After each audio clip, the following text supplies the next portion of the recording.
Patterson-Gimlin film stands as one of the most iconic and debated pieces of evidence in the search for Bigfoot, capturing a fleeting glimpse of the legendary creature in its natural habitat.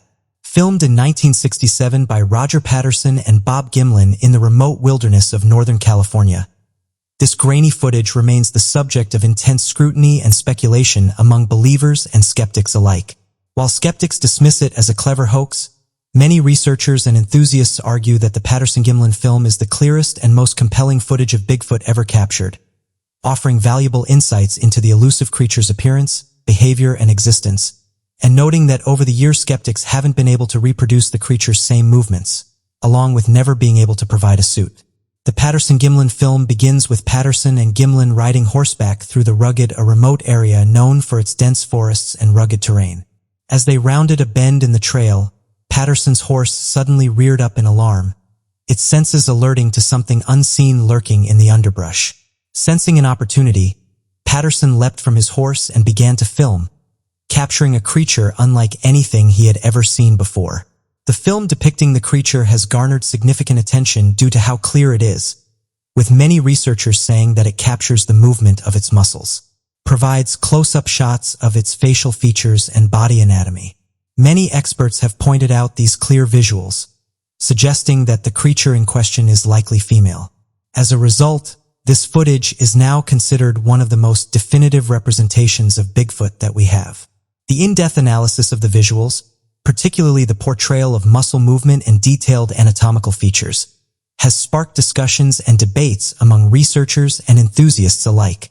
A photograph that emerged on the internet back in 2022 has started to make the rounds again, and not only does this photograph show a clear depiction of Bigfoot, but it's one that many people haven't seen before. In the rugged wilderness of the Lewis River region in Washington state, a man embarked on a journey that he said would forever alter his perception of the natural world.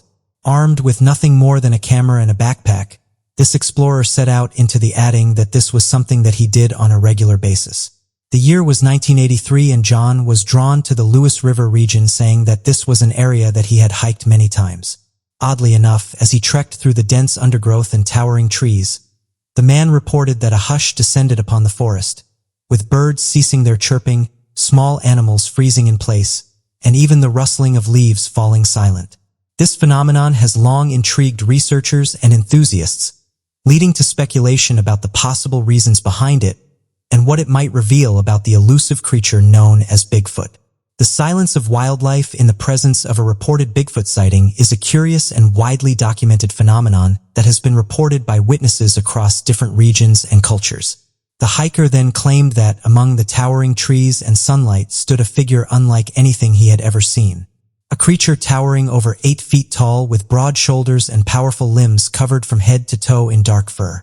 With trembling hands, the man raised his camera and snapped a single photograph, a clear, unmistakable image of Bigfoot standing amidst the trees, its presence a testament to the wildness and mystery of the natural world. In that fleeting moment, the man had captured irrefutable proof of Bigfoot's existence. He said the following: "Capturing definitive proof of the creature felt like an incredible achievement. The terrain was challenging to hike, and I often found myself straying from the trail. The spot where I saw the creature was dense with trees and foliage. You can't see it in the photograph, but I had to aim the camera through the thick branches. I glimpsed the creature for just a split second as it moved between 2 trees. Had I not taken the shot at that precise moment, I would have missed it entirely. My heart raced with excitement, and all I could think about was getting home to see what I had captured." In response to the inquiry about the delay in sharing the photograph, the man expressed his attempts to do so but highlighted the lack of attention it received each time he posted it. This resulted in his decision to discontinue sharing the photograph. It was only when the photograph was recently published on a group that investigates mysterious as of right now. A number of people have expressed their thoughts on the photograph. Some individuals have referred to it as the clearest image of a Bigfoot that has ever been captured, while others have stated that it is a fake. This is something that happens every time a clear photograph of Bigfoot is uploaded, according to one user who analyzes Bigfoot sightings and encounters. This user also mentioned that people are always looking for sharper images. They immediately assume that it is a fake. The Bigfoot creature that was captured on film by Roger Patterson and Robert Gimlin in 1967 is the subject of the film known as the Patterson-Gimlin film. Both men resided in the vicinity of Yakima, which is located in the state of Washington. During the month of October in 1967, two individuals who were searching for a missing person headed out on horseback and explored the wilderness regions of Northern California. They were armed with a 16mm handheld Kodak movie camera. The area close to Bluff Creek, which is located in the Six Rivers National Forest, was where they focused the most of their search efforts. Over 30 miles south of the border between California and Oregon, Bluff Creek itself is located approximately 18 miles inland from the Pacific Ocean. Bigfoot footprints have been discovered in this area in previous years, which led to the selection of this particular region. The area, which had been an isolated wilderness up until that point, was opened up to the public in 1957 when a road was built into Bluff Creek. Large footprints that resembled human footprints were discovered by workmen in the construction of roads in the soft dirt, and these footprints were reported to the press by Jerry Crew in October of 1958. In the early afternoon, it's reported that Patterson and Gimlin saw a female Bigfoot lying on the gravel sandbar that was located inside the creek, which resulted in both the horse and the rider falling to the ground, with Patterson being pinned underneath. As a skilled horseman, he rapidly removed himself and grabbed his camera. He was able to capture the moment, and over the course of this time period, the creature strolled away from the sandbar and into the woods in a calm and swift manner. While this was going on, Gimlin kept a close eye on the entire event while holding a firearm in case his friend was attacked by the thing. The men had reached a consensus that they would never fire at a Bigfoot unless it was necessary for them to do so in order to protect themselves. The creature, which is claimed to have a height of over 7 feet and a weight of 700 pounds, left footprints that were 14.5 inches in length and 6 inches in width. In that particular section of Bluff Creek, the soil is composed of sandy clay and has a bluish-gray hue to it. Footprints are able to be preserved very well in this sort of soil. After deciding that he intended to immediately continue the pursuit on horseback, Gimlin went ahead and did so. Patterson, on the other hand, was not in possession of his horse or his rifle, and he did not like to be left alone. It was for this reason that he called for Gimlin to come back, which he did. Following the course that the thing had taken, the guys then proceeded to follow Patterson's. They discovered scuff marks in the gravel and in the stream bed, which may have indicated that the creature rushed away when it was out of the men's line of sight. They continued their journey up the creek for a considerable distance and came upon a rock that had a wet footprint of a half-foot sitting on its surface. After reaching that location, the trail continued onward into the highlands. Next, the men went back to the location where the video was being shot and investigated the path that the creature had followed along the sand.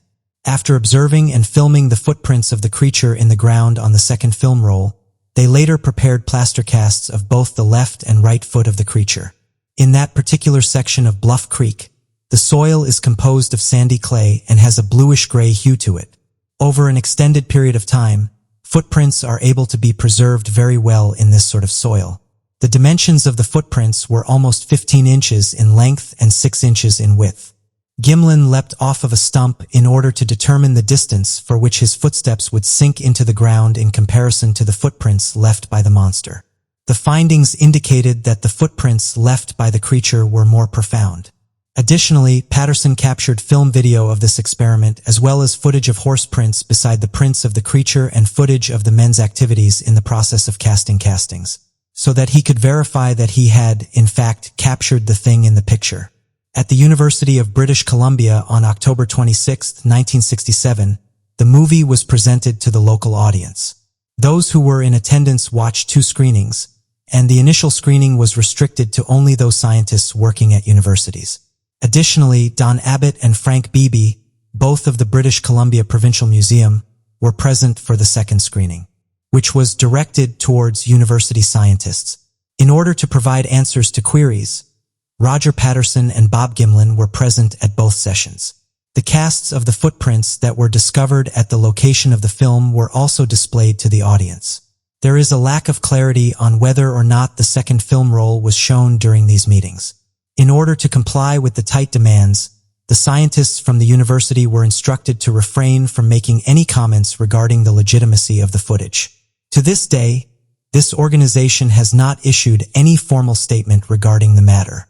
On the other hand, the museum employees Frank Beebe and Don Abbott did not show any signs of restraint, and in spite of the fact that he was impressed with the movie, Frank Beebe suggested that it was highly likely to be a hoax. At this time, Don Abbott did not provide any personal commentary or opinion. Afterwards, on the same day, there was a press conference and screening for the media. Newspaper articles that were published afterward received a great deal of attention. As a result of the scientific community, which was, in a sense, either mute, non-committal, generally negative or unclear, the public's interest in the new data swiftly decreased. DeHinden and Green's hopes of receiving financial support from the government in order to conduct additional research on the Bigfoot phenomenon quickly dissipated. Inquiring about the possibility of a picture article being published on the film. However, prior to committing to a contract, the magazine people decided that they wanted to do their own scientific evaluation of the contents of the video. In order to accomplish this, Life secured a screening of the film at the American Museum of Natural History in New York City for the purpose of conducting a scientific screening. There was an invitation extended to Patterson to present the video at the museum. Patterson did not waste any time in seizing the opportunity and promptly traveled to New York City, accompanied by Gimlin and DeWithy. In the course of the screening, it became quite clear that the scientists were merely performing a favor for the publication. On the occasion of the screening, they exhibited a lack of enthusiasm. Before Patterson had ever arrived, it seemed as though they had already come to the conclusion that the movie was a fraud. The scientists merely watched the movie once, did not take any measurements, and did not request any stop frames to examine the video. Immediately following the viewing, Patterson, Gimlin, and Diatley were instructed to wait outside outdoors. Within 15 minutes, the scientists declared that the movie was not genuine. As soon as they heard this information, the magazine staff members began to lose interest in the project.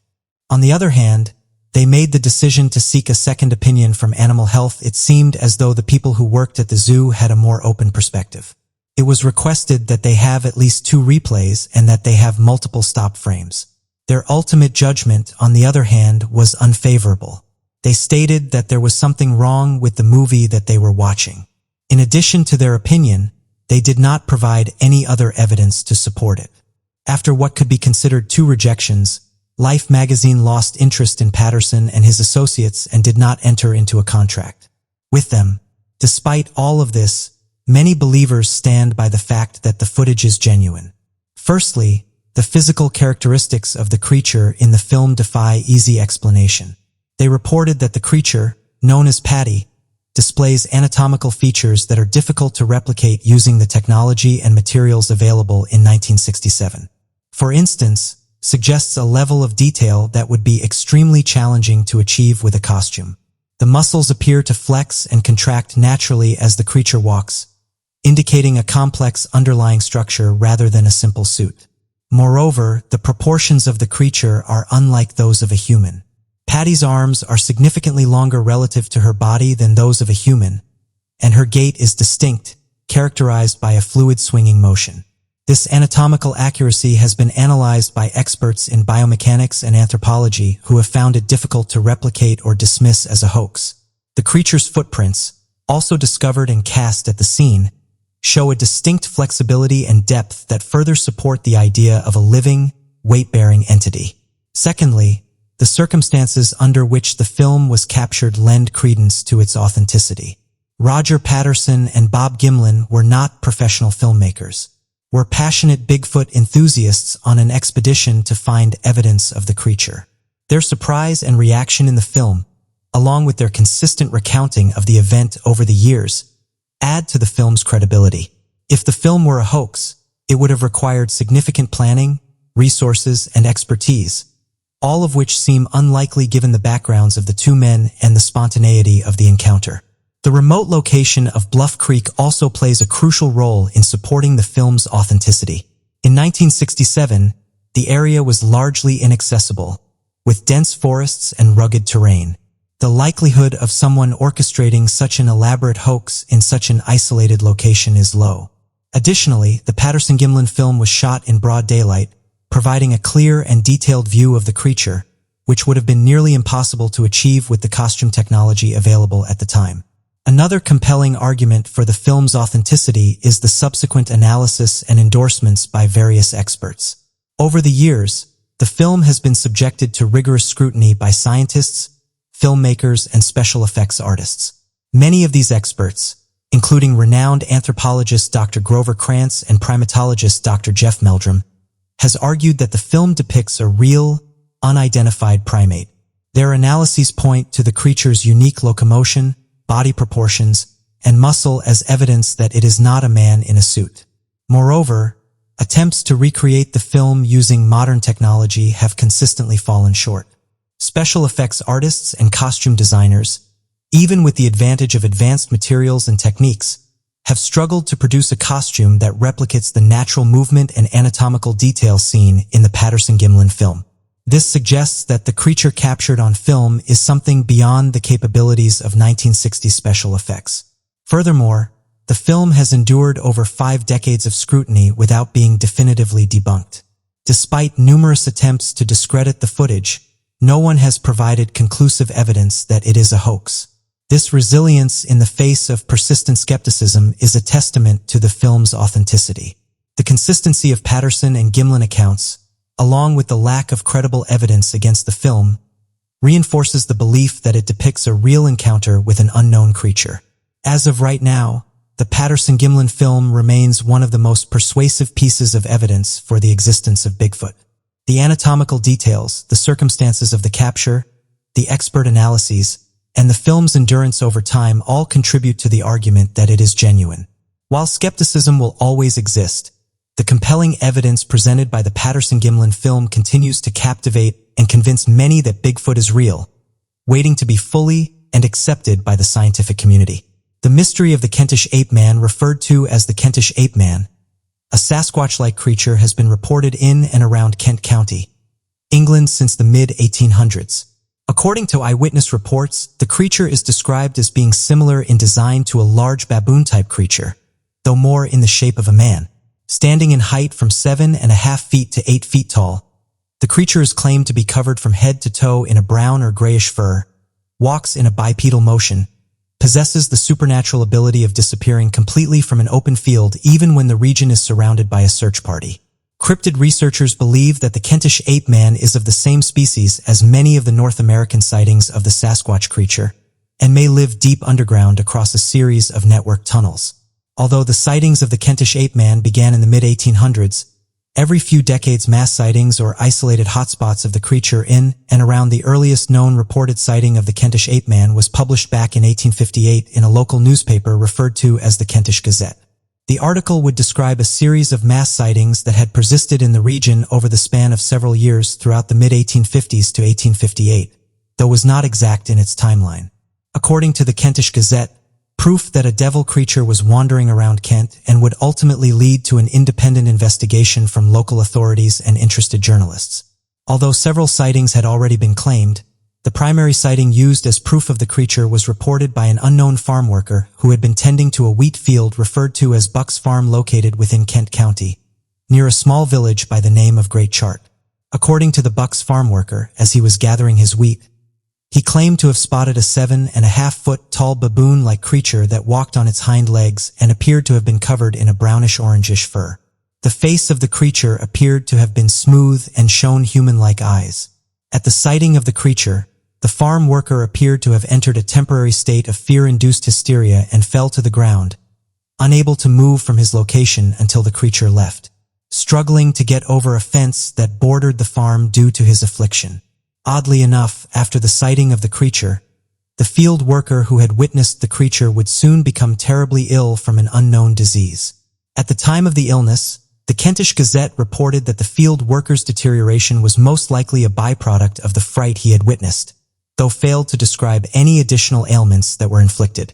After hearing of the sighting, the article would describe that several large men from Great Chart would gather their weapons in search for the monster.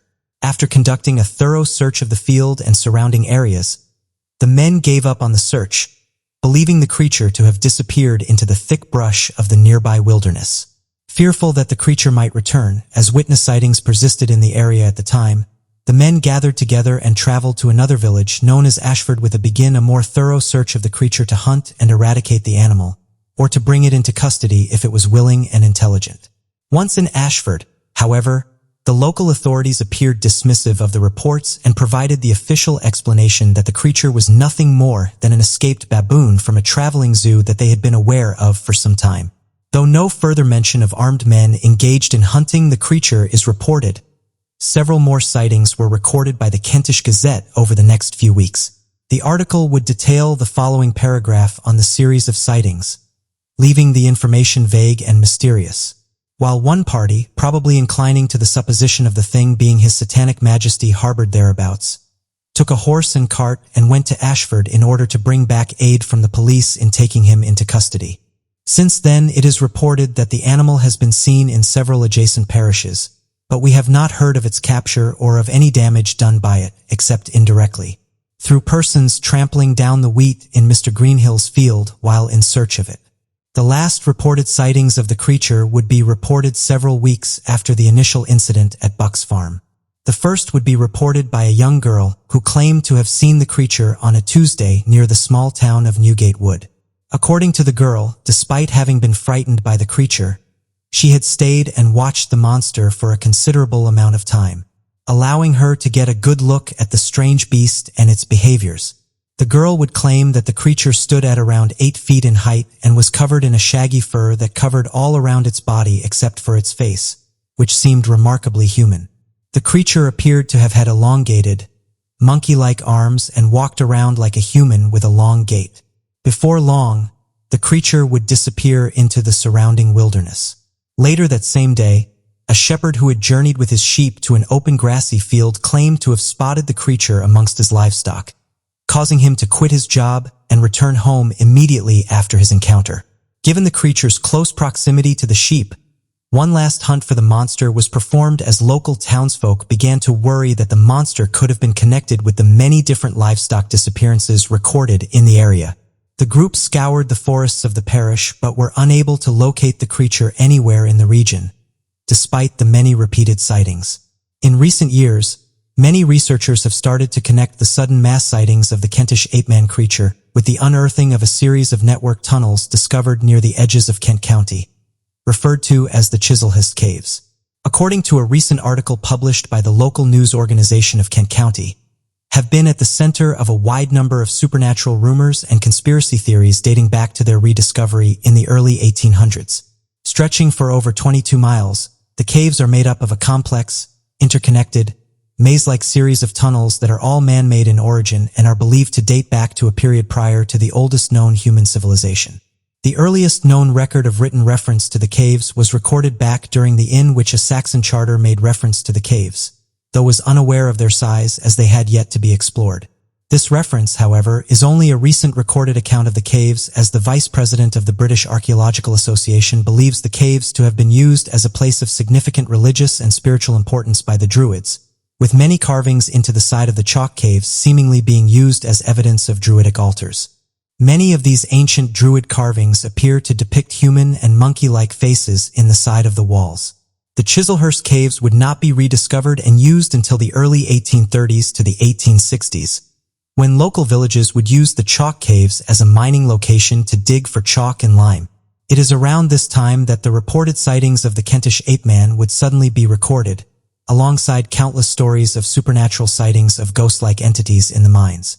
The mines would then be closed around 1860, around the same time that the sightings of the Kentish ape-man would halt. The cause for the closing of the mines was never recorded. Researchers believe that the entirety of Kent County may potentially house thousands of miles of more undiscovered man-made chalk cave systems more than 30 meters below its surface, given that the entire region is rich in chalk deposits that make an incredibly easy medium for carving complex stable tunnels. Additionally, one of the most peculiar aspects of the Chislehurst Caves are the strange vertical shafts that appear to descend directly into the caves that are difficult to locate from above ground, matching many of the early Kentish ape-man legends of the creature mysteriously sinking and disappearing into the ground. Even more troublesome today, the British Archaeological Association believes that the formation of the caves may have been prehistoric in nature after the discovery of an ancient human skeleton estimated to be more than 10,000 years old, roughly around the time of the last great ice age and the beginning formation of northern civilizations. This could point to the theory that a small village of people lived within the caves as a shelter towards the end of the last ice age for an unknown period of time, though their timing would have placed their group in habitation long before the earliest known complex human civilizations. The history of the caves has been investigated by only a select few people and has been described as a site dedicated to exploring the origins of archaeological discoveries. They say that when the caves first became open to the public in 1900, visitors were told parts of the system had been inhabited between 600 and 400 years ago. According to legend, the first phase of the caves were created by Druids before being developed by the Romans and then the Saxons in around 500 AD. One of the first historical records of Chislehurst Caves is from a 13th century charter, saying they were used for the mining of lime-burning chalk and flint. It is also suggested a prehistoric skeleton found in the ceiling could point to origins dating back to 10,000 BC when people fled for shelter during the end of the Ice Age. Tourism is said to have boomed in the area. After it was mooted, the caves were mined by the Druids, Romans, and Saxons. The theory was reportedly promoted by William Nichols in 1903, vice president of the British Archaeological Association. The Heritage Trail says this triggered further attraction, including several underground concerts. Dogs were reportedly also brought in to help find members of the public who had lost their way in the cave maze. Royal Tunbridge Wells, 1942 sighting. In recent years, urban legends researcher Neil Arnold claimed to have found several reports that detailed a Bigfoot encounter in the Royal Tunbridge Wells area by an elderly couple with a reputation in good standing. According to Neil Arnold, an older woman and her husband were sitting outside their home, relaxing on a cool summer day on a bench together when they started to notice a loud shuffling sound coming from behind them. The couple would describe the shuffling sound similar to the sound of a large animal dragging its body across the ground. Fearing that a wild animal was nearby, the elderly couple quickly got up from the bench and started to look for the source of the sound. Within a few seconds of getting up, the elderly woman was the first to spot what she would later describe as a tall, hairy, ape-like humanoid creature that stood somewhere between 6 to 7 feet in height. The husband would quickly turn and also see the Sasquatch-like entity as it stood roughly 20 feet from where they were standing. According to the couple, the creature's eyes stared back at them, unblinking, while glowing a burning reddish color as the creature continued towards them, taking slow, heavy steps while maintaining eye contact. Frozen in fear, the couple continued staring at the beast before realizing the creature was soon to reach their location, causing them to break from the fear-induced paralysis and run from the area together. As they returned home, the creature appeared to have stopped moving in their direction and began to wander off away from their property towards a nearby field. Shortly thereafter, the couple would phone family members and the local authorities to report that a large unknown gorilla species was wandering around their property and had most likely escaped from a nearby zoo. The couple would remark that the police officers who came to inspect the scene were unprofessional, as they laughed at the elderly couple and were told that nothing of the sort had occurred anywhere else nearby, dismissing their sighting as a misidentification of a possible wandering vagrant.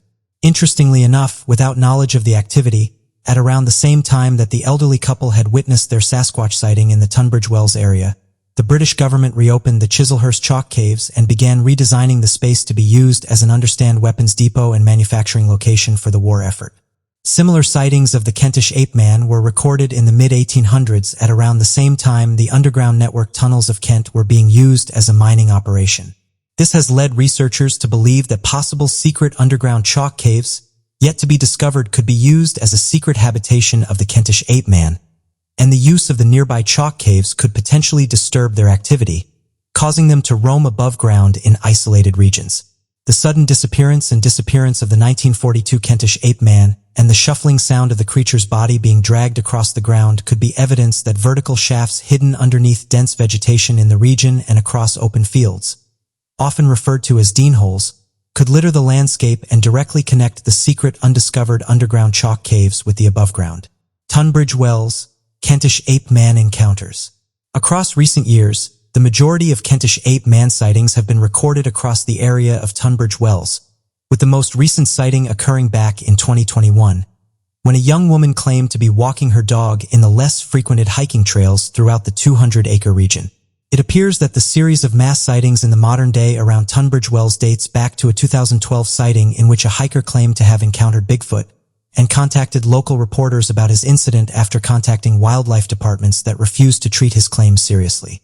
According to the hiker, back in 2012, he had been traveling through the Tunbridge Wells Common when he claimed to have spotted an 8-foot-tall creature hiding beside the trail matching his speed as he walked through the area.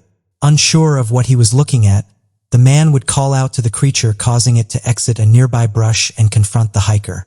That the hiker ran from the creature in a terrified sprint after getting a good look at its strange physical appearance.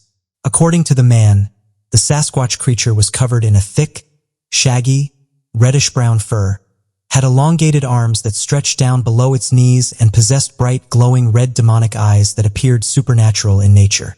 As the creature roared at him with an unearthly, guttural sound, the man ran from the area and contacted a local news agency. Over 40 separate reported sightings throughout the Tunbridge Wells 200-acre region had been recorded, though no reliable physical evidence has been gathered of the mysterious monster. Although many sightings of a Sasquatch-like creature are reported all across the British Isles, there appears to be a handful of focused areas where the vast majority of sightings take place. Kent County seems to be the epicenter of many such reported sightings, alongside a series of other supernatural encounters. For this reason, cryptid enthusiasts consider Kent County to be a supernatural hotspot, similar to many other isolated regions around the world that act as an anomalous focus of supernatural activity. The cause of a supernatural hotspot is unknown, but appears to be related to extraterrestrial activity and underground caves/caverns. In many Sasquatch witness encounters, it becomes apparent that the humanoid ape-like creatures as a hidden dwelling, such as in the case of the Ohio Grassman reports and the Mount Shasta supernatural hotspot reports. In recent years, many cryptid researchers have started to connect the sudden mass sightings of the Kentish ape-man creature with the unearthing of a series of network tunnels discovered near the edges of Kent County, referred to as the Chislehurst Caves. According to a recent article published by the local news organization of Kent County, known as Kent Live, Chislehurst Caves have been at the center of a wide number of supernatural rumors and theories dating back to their rediscovery in the early 1800s. Stretching for over 22 miles, the caves are made up of a complex, interconnected, maze-like series of tunnels that are all man-made in origin and are believed to date back to a period prior to the oldest known human civilization. The earliest known record of written reference to the caves was recorded back during the early which a Saxon charter made reference to the caves, though was unaware of their size as they had yet to be explored. This reference, however, is only a recent recorded account of the caves, as the vice president of the British Archaeological Association believes the caves to have been used as a place of significant religious and spiritual importance by the Druids, with many carvings into the side of the chalk caves seemingly being used as evidence of Druidic altars. Eerily enough, many of these ancient Druid carvings appear to depict human and monkey-like faces in the side of the walls. The Chislehurst Caves would not be rediscovered and used until the early 1830s to the 1860s, when local villages would use the chalk caves as a mining location to dig for chalk and lime. It is around this time that the reported sightings of the Kentish ape-man would suddenly be recorded, alongside countless stories of supernatural sightings of ghost-like entities in the mines. The mines would then be closed around 1860, around the same time that the sightings of the Kentish ape-man would halt. The cause for the closing of the mines was never recorded. Even more troublesome today, the British Archaeological Association believes that the formation of the caves may have been prehistoric in nature after the discovery of an ancient human skeleton estimated to be more than 10,000 years old. Roughly around the time of the last great, this could point to the theory that a small village of people lived within the caves as a shelter towards the end of the last ice age for an unknown period of time, though their timing would have placed their group in habitation long before the earliest known complex human civilizations. Additionally, a repeat of the strange connection between the underground caves and activity involving the Kentish ape-man would rear its head in the early 1940s. In 1942, an elderly couple would claim to have encountered the Kentish ape-man in the Tunbridge Wells Common region out in an open field. At around the same time that the elderly couple had witnessed their Sasquatch sighting in the Tunbridge Wells area, the British government reopened the Chislehurst chalk caves and began redesigning the space to be used as an understanding weapons depot and manufacturing location for the war effort. Similar sightings of the Kentish ape man were recorded in the mid-1800s. At around the same time, the underground network tunnels of Kent were being used as a mining operation. This has led researchers to believe that possible secret underground chalk caves, yet to be discovered, could be used as a secret habitation of the Kentish ape men, and the use of the nearby chalk caves could potentially disturb their activity, causing them to roam above ground in isolated regions. The sudden disappearance of the 1942 Kentish ape man, the shuffling sound of the creature's body being dragged across the ground, could be evidence that vertical shafts hidden underneath dense vegetation in the region and across open fields, often referred to as Dean holes, could litter the landscape and directly connect the secret undiscovered underground chalk caves with the above ground. Researchers believe that the entirety of Kent County may potentially house thousands of miles of more undiscovered man-made chalk cave more than 30 meters below its surface, given that the entire region is rich in chalk deposits that make an incredibly easy medium for carving complex stable tunnels. Additionally, one of the most peculiar aspects of the Chislehurst caves are the strange vertical shafts that appear to descend directly into the caves that are difficult to locate from above ground, matching many of the early Kentish ape-man legends of the creature mysteriously sinking and disappearing into the ground. If it is to be believed that the 200-acre area of Kent houses an invisible source of supernatural welling, then it must be plausible that such a location would sport several other sightings and encounters of supernatural phenomenon separated in their likeness from the Kentish ape-man. In recent decades, one of the most striking examples of a supernatural hotspot appears to have taken place in Kent during the mid-19th century. A Sasquatch-like creature is commonly spotted in a swamp-like area of North America, with similar traits as the ape-man spotted across the Kent countryside. Referred to as the Honey Island Swamp Monster, the creature shares its height, overall design, and its general desire to avoid both people and light. The Honey Island Swamp Monster is typically described by eyewitnesses as standing at a height of roughly 7.5 feet and weighing more than 500 pounds. Coat of matted brown or gray hair that covers the creature from head to toe. In some isolated sightings, the fur of the creature was also wrapped in a large mound of pond weed. One of the more noticeable traits of the creature also includes its emitting odor, which has been referred to by eyewitnesses as horrible. The creature has also been reported under several different names, such as the Honey Island Ape, the Honey Island Sasquatch, the Louisiana Wookiee, and the Swamp Monster of Louisiana. The first reported sighting of the Honey Island Swamp Monster was recorded by two individual eyewitnesses by the name of Harlan Ford and Billy Mills. According to the two men, Harlan Ford had been flying above the region of the Honey Island Swamp in a private plane when he claimed to have spotted what he believed to have been an abandoned cabin somewhere deep within the swamp marshlands. Curious as to what was in the cabin, Harlan Ford would call up his close friend Billy to investigate the abandoned structure during their free time. Several days later, sometime during the summer of 1963, the two men would journey to the Honey Island Swamp and attempt to locate using the aviation charts from Harlan Ford where the abandoned structure was located. As they neared the clearing of the structure, however, they realized that the cabin appeared to have been a handmade structure from nearby trees and materials, as if someone had been illegally living within the region for several months. As they moved closer to the cabin, one of the men would soon spot something in the distance, getting the attention of their friend to also look in the general direction of what they had seen. Located near the edge of the opposite side of the clearing was a creature that the men described as being a 7.5-foot tall, hairy, bipedal humanoid creature. The creature would stand almost entirely motionless for several moments, maintaining eye contact with the two men before suddenly quickly moving and escaping into the nearby underbrush. Fearing that they had stumbled upon the home of the strange swamp monster creature, the two men quickly left the region and decided never to return to the bizarre structure. Harlan Ford would later provide a quote surrounding the incident, claiming that the creature was nothing like I'd ever seen before. Ugly and sinister and looking like something out of a horror movie. Over 10 years would pass before the two men would decide to journey back to the Honey Island Swamp to get some closure on the incident. It would be in 1974 that Harlan Ford and Billy Mills would return to the swamp for a small duck hunting trip. Although the two men had hoped for a normal hunting trip, they would soon realize that their return trip would be anything but normal. Shortly within journeying into the swampland, the two men would find several boars that had passed away throughout the area along the edges of the marshlands. At first, the men thought that the wild boars had been taken out from nearby alligators in the water, but soon realized that they had been taken out by the swamplands, that the carcasses of the animals were way too far from nearby waterways to have been taken out by alligators. After a few more hours, their suspicions that the creature they had once encountered roughly 11 years ago, having been responsible for the passings of the wild boars, would soon be confirmed. Near the bodies of the boars, the men would find several massive footprints that ended in 3 large webbed toes and were unlike the footprints of any known creature. In fear that the monster was close by, Harlan Ford and Billy Mills would quickly leave the swamp. Later that night, however, their curiosity would overpower them and they would return to the site to make several casts of the footprints for possible study or reference at a later time.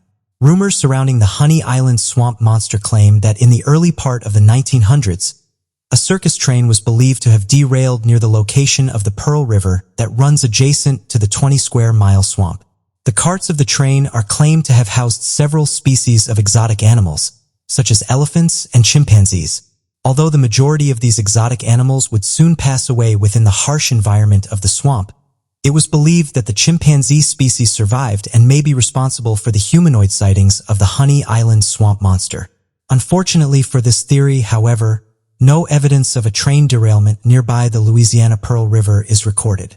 Additionally, no chimpanzee species has been recorded of reaching a height of over 7.5 feet, of which is commonly described as the Honey Island swamp monster. Several skeptics have connected the sightings of the Honey Island swamp monster to the locations of known hotspots of the Louisiana black bear. Unlike the typical North American black bear, the Louisiana black bear is a subspecies of bear that's slightly thinner in its build to a typical black bear and has often been reported by experts as walking along its hind legs tremendous distances, especially when starved or underfed. Many Louisiana residents are unaware of the native bear population as the creature was placed on the endangered species list back in 1992 after overexploitation of its habitat and hunting of the native species brought the creature's known population down to borderline unsustainable levels. After the endangered species designation of 1992, the Louisiana Department of Wildlife and Fisheries spearheaded a conservation would include designating specific areas of breeding and immigration for known members of the species. It is around these many areas, one of which is the Honey Island swamp, that random witness sightings of the creatures have been made. Since the early 1970s, scattered witness sightings of the Honey Island swamp monster were recorded with less and less frequency until the early 1990s, when the reported sightings of the creature would suddenly increase over the years. This increase in witness sightings directly coincides with the Louisiana Department of Wildlife and Fisheries conservation efforts and eventually removal of the Louisiana black bear from the endangered species list. The mystery of the Mahamba in the heart of Africa's deepest and most mysterious rivers and lakes. Tales of a colossal crocodile, known as Mahamba, have persisted for generations. This enormous reptile, said to reach lengths of up to 50 feet, has been a subject of fear and fascination among local populations. Despite skepticism from the scientific community, the consistency of eyewitness accounts and genuine. The legend of Mahamba is deeply rooted in the folklore and oral traditions of various African tribes, particularly those living near the Congo River Basin and Lake Tanganyika. According to these traditions, Mahamba is a giant, fearsome crocodile that dwarfs even the largest known Nile crocodiles. Descriptions of Mahamba consistently depict it as an extraordinary creature, with some accounts suggesting it is nearly twice the length of the largest recorded, making it a formidable presence in the waters it inhabits. One of the most compelling pieces of evidence for Mahamba's existence comes from the numerous eyewitness accounts by local fishermen, villagers, and explorers. These accounts often describe encounters with an enormous crocodile that defies conventional expectations. Fishermen recount harrowing stories of their boats being overturned by a massive force beneath the water, only to catch glimpses of a gargantuan crocodile swimming away. Such encounters have instilled a deep-seated fear and respect for Mahamba among those who live near its purported habitat. In the early 20th century, Belgian colonists in the Congo Free State reported sightings of an exceptionally large crocodile in the Congo River. These reports were documented in colonial records, adding a layer of historical credibility to the Mahamba legend. The colonists, who had no cultural or mythological ties to Mahamba, nonetheless struck by the sheer size of the creature they described, which aligns closely with the descriptions provided by indigenous people. Additionally, the discovery of prehistoric crocodile fossils provides a plausible scientific basis for Mahamba's existence. Crocodiliforms, such as Sarcosuchus, which lived during the Cretaceous period, reached lengths of up to 40 feet or more. These ancient crocodiles demonstrate that the genetic potential for gigantism exists. It is conceivable that a remnant population of such colossal crocodiles could have survived in the remote and largely unexplored waterways of Central Africa, giving rise to the Mahamba legend. The remoteness and inaccessibility of Mahamba's purported habitat further support the possibility of its existence. The dense jungles, vast swamps, and deep river systems of the Congo Basin are among the least explored regions on Earth. This isolation provides an ideal environment for a large, elusive predator to thrive without being discovered by modern science. Moreover, the scarcity of comprehensive scientific expeditions in these regions means that many species, especially large aquatic predators, could remain undocumented. If Mahamba is indeed real, its discovery would have profound implications for our understanding of crocodilian biology and the limits of natural growth in reptiles. It would challenge current assumptions about the maximum size of modern crocodiles, and offer new insights into the evolutionary adaptations that allow such creatures to reach and sustain such enormous sizes. Additionally, the existence of Mahamba would underscore the importance of preserving the natural habitats that harbor these hidden giants, as they play a crucial role in maintaining the ecological balance of their ecosystems. Furthermore, recognizing Mahamba as a genuine species would validate the knowledge and experiences of the indigenous people who have coexisted with this formidable predator for generations. It would highlight the value of integrating traditional ecological knowledge with scientific research, fostering a more inclusive and respectful approach to understanding and conserving biodiversity. Local communities, with their deep connection to the land and its creatures, are invaluable partners in the search for and protection of such elusive species. In recent years, advancements in technology have provided new tools for investigating the Mahamba phenomenon.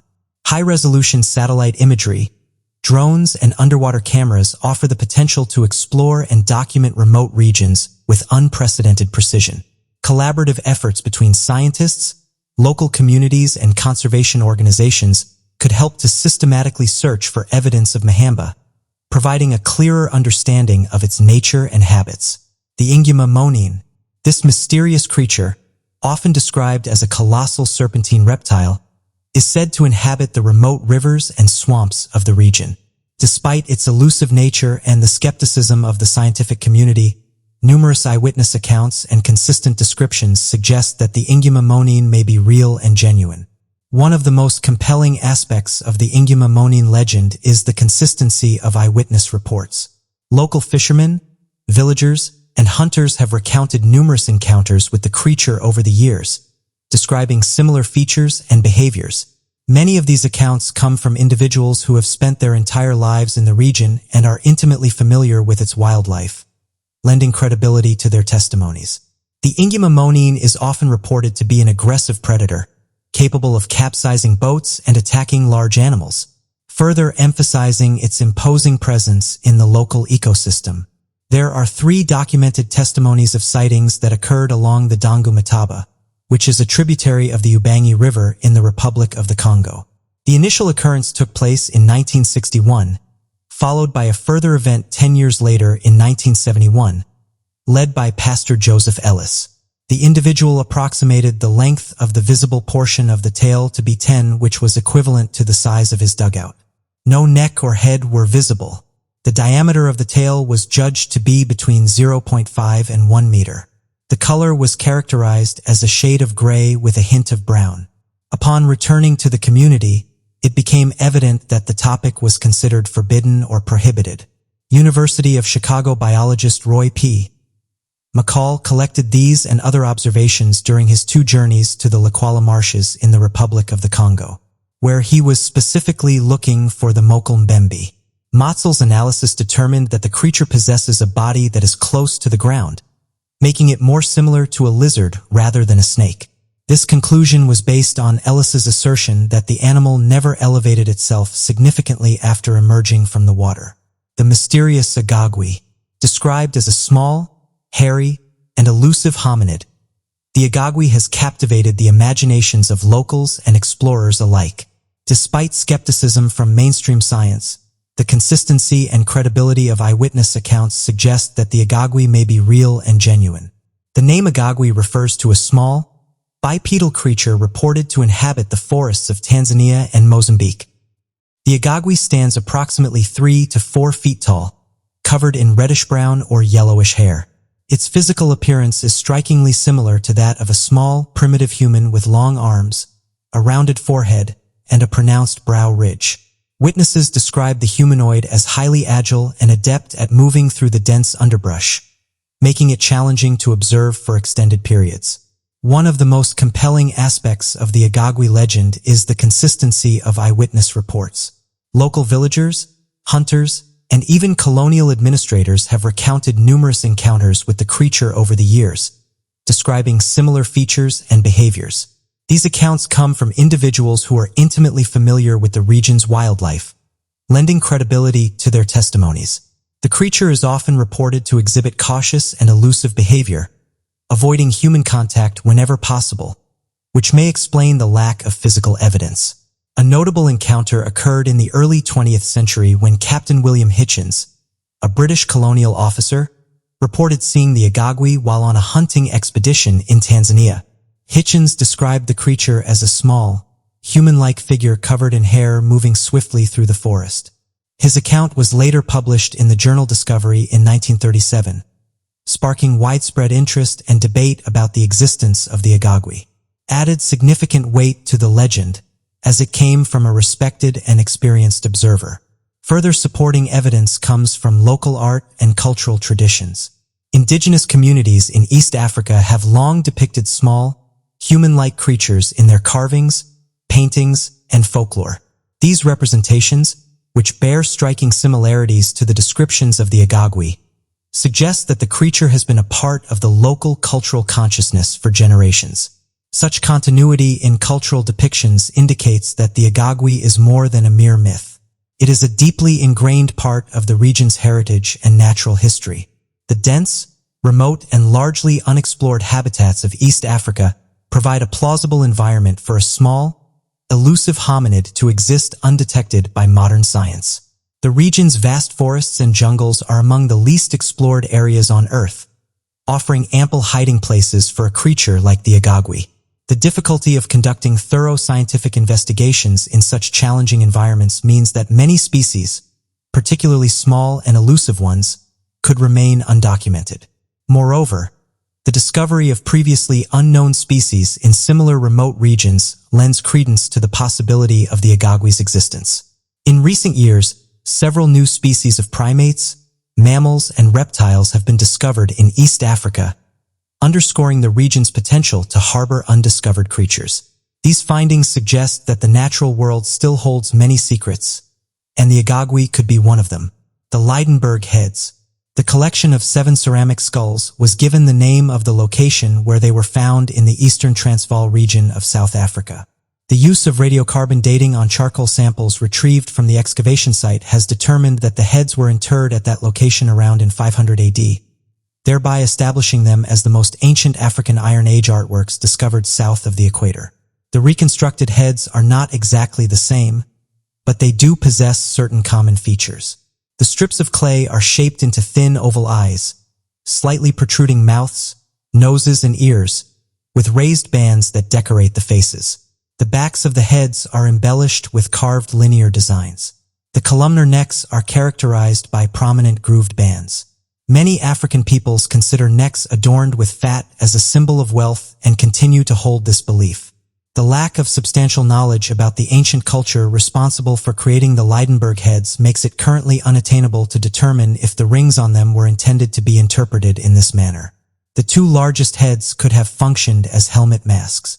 The larger heads can be distinguished from the smaller ones by the presence of animal figurines on their summits and the small clay spheres that create the illusion of elevated hairlines. The animals, previously concealed by a thick layer of are now challenging to recognize but possess circular faces that evoke the image of a lion's mane. The 5 smaller heads share similarities, save for one that features an animal face with a protruding snout. These skulls are too small to have been worn as helmets. They all feature small holes on either side of their lowest neck rings, which may have been utilized for attachment purposes. Due to several factors, there is speculation that the heads were utilized in initiation rituals. There is even a possibility that they were worn. Specularite, a type of hematite characterized by its lustrous appearance when rotated, was deliberately positioned on the masks within incisions and elevated regions like the eyebrows. This has been referenced as a potential evidence that the heads were utilized in public rituals, since their shimmering effect would have been strikingly noticeable when they were moved in the presence of light. The presence of perforations and the larger size of the 2 remaining heads may suggest that these ceramic heads served as masks worn during different ceremonial occasions. Unfortunately, it is impossible to have definite knowledge about any of this. The utilization and significance of the heads still remain a subject of speculation. However, it is evident from the intentional way in which the heads were buried that regardless of their importance, they were regarded with enough reverence to be carefully laid to rest. Although the structures exhibit sophisticated designs and are rich in archaeological intricacies, the exact creators of these monuments remain unknown. There is a belief that the Iron Age Bantu-speaking people, who were a diverse collection of pastoral tribes across Africa, initially utilized these artifacts for religious purposes. While it is possible that this statement is accurate, it is important to note that our knowledge about them is quite limited as well. The Bantu consist of various separate groups and tribes, each with unique cultural attributes. Great Zimbabwe ruins. The remains of Great Zimbabwe, believed by an ancient tale to have been the capital of the Queen of Sheba, serve as a remarkable testament to the Bantu civilization of the Shona people from the 11th to the 15th century. The city, spanning an area of around 80 hectares, held significant prominence as a trading hub and gained widespread recognition starting from the Middle Ages. The Great Zimbabwe National Monument is situated in the Lowveld at an elevation of roughly 1,100 meters, approximately 30 kilometers from Masavingo. The property, constructed from 1100 to 1450 AD, spans about 800 hectares and is categorized into 3 sections: the hill ruins, the Great Enclosure, and the valley ruins. The massive granite outcrop known as the hill ruins, which face both northeast and southwest, was constantly occupied from the 11th to the 15th century, and multiple layers of remnants of human dwellings can be found there. The enclosures are formed from rough granite rubble stone blocks which can be entered by small corridors that are partially covered. The Acropolis is commonly regarded as a royal city. The western enclosure is believed to have housed successive leaders, while the eastern enclosure, where 6 steatite upright poles adorned with birds were discovered, is likely to have served a ceremonial function. Located south of the hills and built in the 14th century, the Great Enclosure is shaped like an ellipsis. The structure was constructed using precisely cut granite blocks arranged in uniform layers. It comprises a sequence of dagger hut residences, a communal space, and a short corridor that leads to a tall conical tower. The bricks, known as dagger, were manufactured using a blend of granitic sand and clay. Within the stone enclosure walls, huts were constructed. Inside the communal area, further walls delineate each family space, often consisting of a kitchen, 2 dwelling huts, and a courtyard. The 19th century dwelling ensembles dispersed across the valley are known as the valley ruins. Every ensemble shares common features, such as the use of brick in various constructions, huts, inside flooring and seats, holders for receivers and basins, and the use of dry stone masonry walls to provide insulation for each ensemble. The construction work exhibited a remarkable level of skill and artistry reminiscent of later advancements in the Stone Age. It had intricate wall decorations adorned with chevron and checkered patterns. Based on scientific research, it has been established that the Shona, a Bantu population from the Iron Age, inhabited the location sparingly throughout prehistoric times.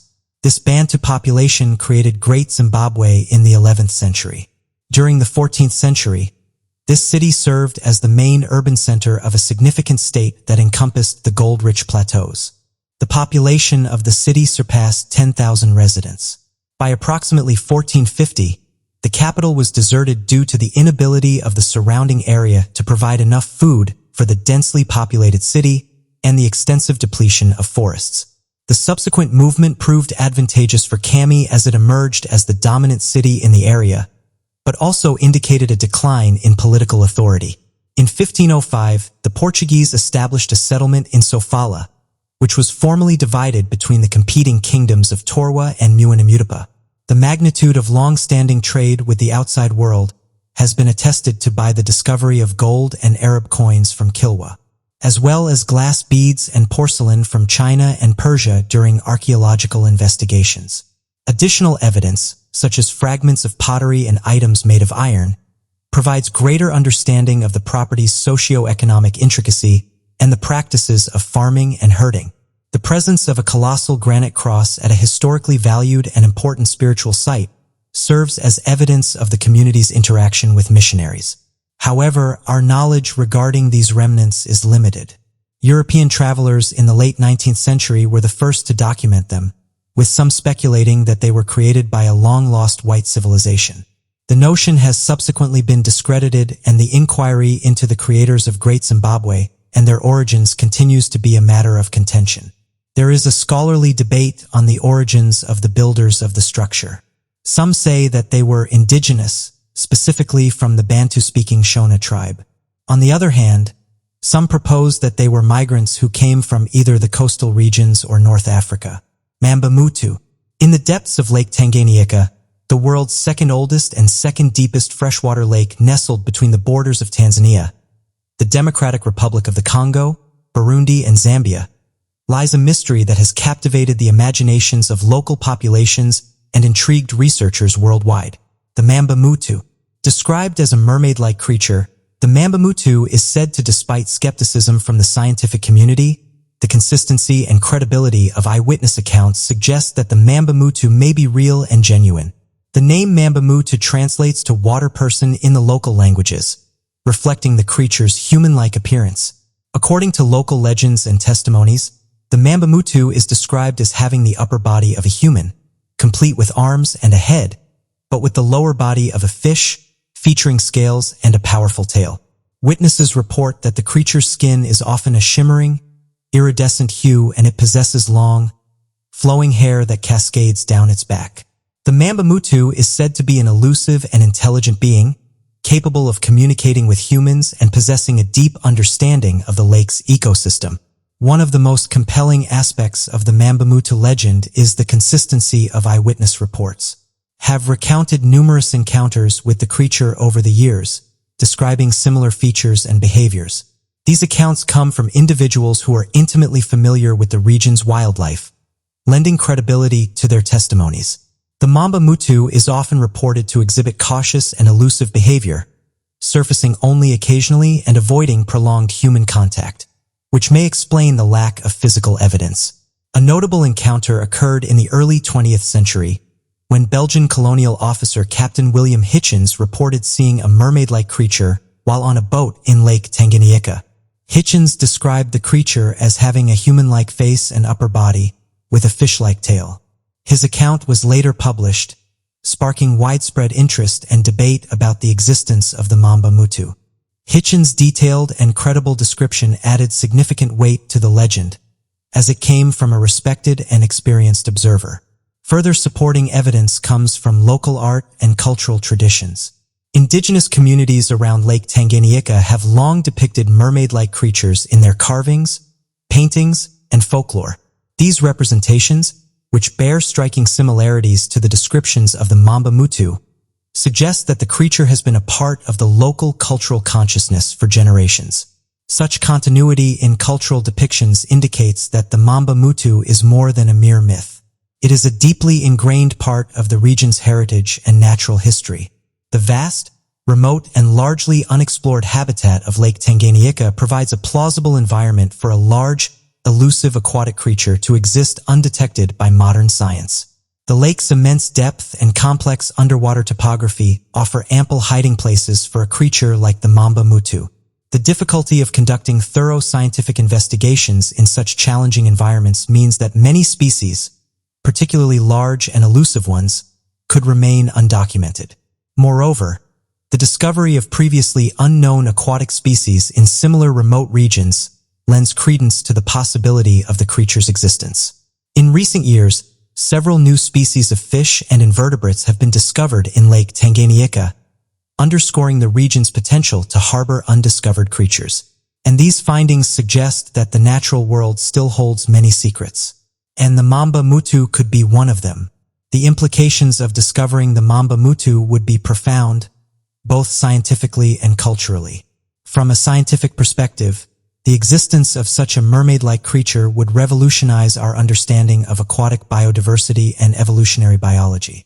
It would prompt new research into the evolutionary history and ecological role of mermaid-like beings, potentially leading to discoveries about their behavior, diet, and interactions with other species. Culturally, validating the existence of the mamba mutu would honor the knowledge and experiences of the indigenous people who have long reported its presence. It would highlight the importance of integrating traditional ecological knowledge with scientific research, fostering a more inclusive and respectful approach to studying and conserving biodiversity. Local communities, with their deep connection to the land and its creatures, are invaluable partners in the search for and protection of such elusive species. In recent years, advancements in technology have provided new tools for investigating the mamba mutu phenomenon. High-resolution sonar, underwater cameras, and remotely operated vehicles offer the potential to explore and document the depths of Lake Tanganyika with unprecedented precision. Collaborative efforts between scientists, local communities, and conservation organizations could help to systematically search for evidence of the mamba mutu, providing a clearer understanding of its nature and habits. Who created the Daibas giraffes? Daibas is situated in the northeastern region of Niger, near the convergence of the Tenere Desert and the foothills of the Air Mountains. The territory has been included in the Trans-Saharan Caravan trade route, which has been traveled by the Tuareg people for more than 2,000 years. However, archaeological findings indicate that the area has been inhabited for far longer, with evidence of settlement extending back 8,000 years. In recent times, its remarkable rock art has gained recognition from a broader global audience.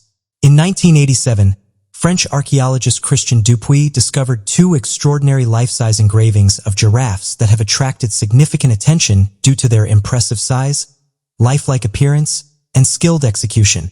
The two giraffes, believed to be a dominant male, followed by a petite female, were etched onto the aged facade of a sandstone formation. The larger giraffe has a length of 5.4 meters and is made using several production techniques, including scraping, polishing, and deep etching of the outlines. Every giraffe possesses a carved line that originates from its mouth or nose and wins its way down to a little human form. This motif is a common occurrence in Saharan rock art. However, its significance remains a mystery. Interpretations of the line have proposed that it could signify the hunting or domestication of giraffes, or it may represent a religious, mythical, or cultural connection.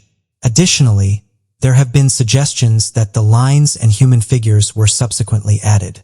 Although it is evident that significant effort was invested in their creation, the specific identity of the individuals responsible remains unknown. In addition to the giraffes, the Daibas site contains a diverse array of carvings. Although currently situated in a secluded area of the Sahara Desert, it is likely that the place was once a sprawling savanna when these petroglyphs were originally created. The Kasai Rex, described as a massive, predatory dinosaur-like animal, the Kasai Rex is said to roam the isolated wilderness of the Kasai Valley in the Democratic Republic of the Congo. Despite the skepticism of mainstream science, the consistency and credibility of eyewitness accounts suggest that the Kasai Rex may be real and genuine. The name Kasai Rex conjures images of the mighty Tyrannosaurus Rex, one of the most fearsome predators of the prehistoric world.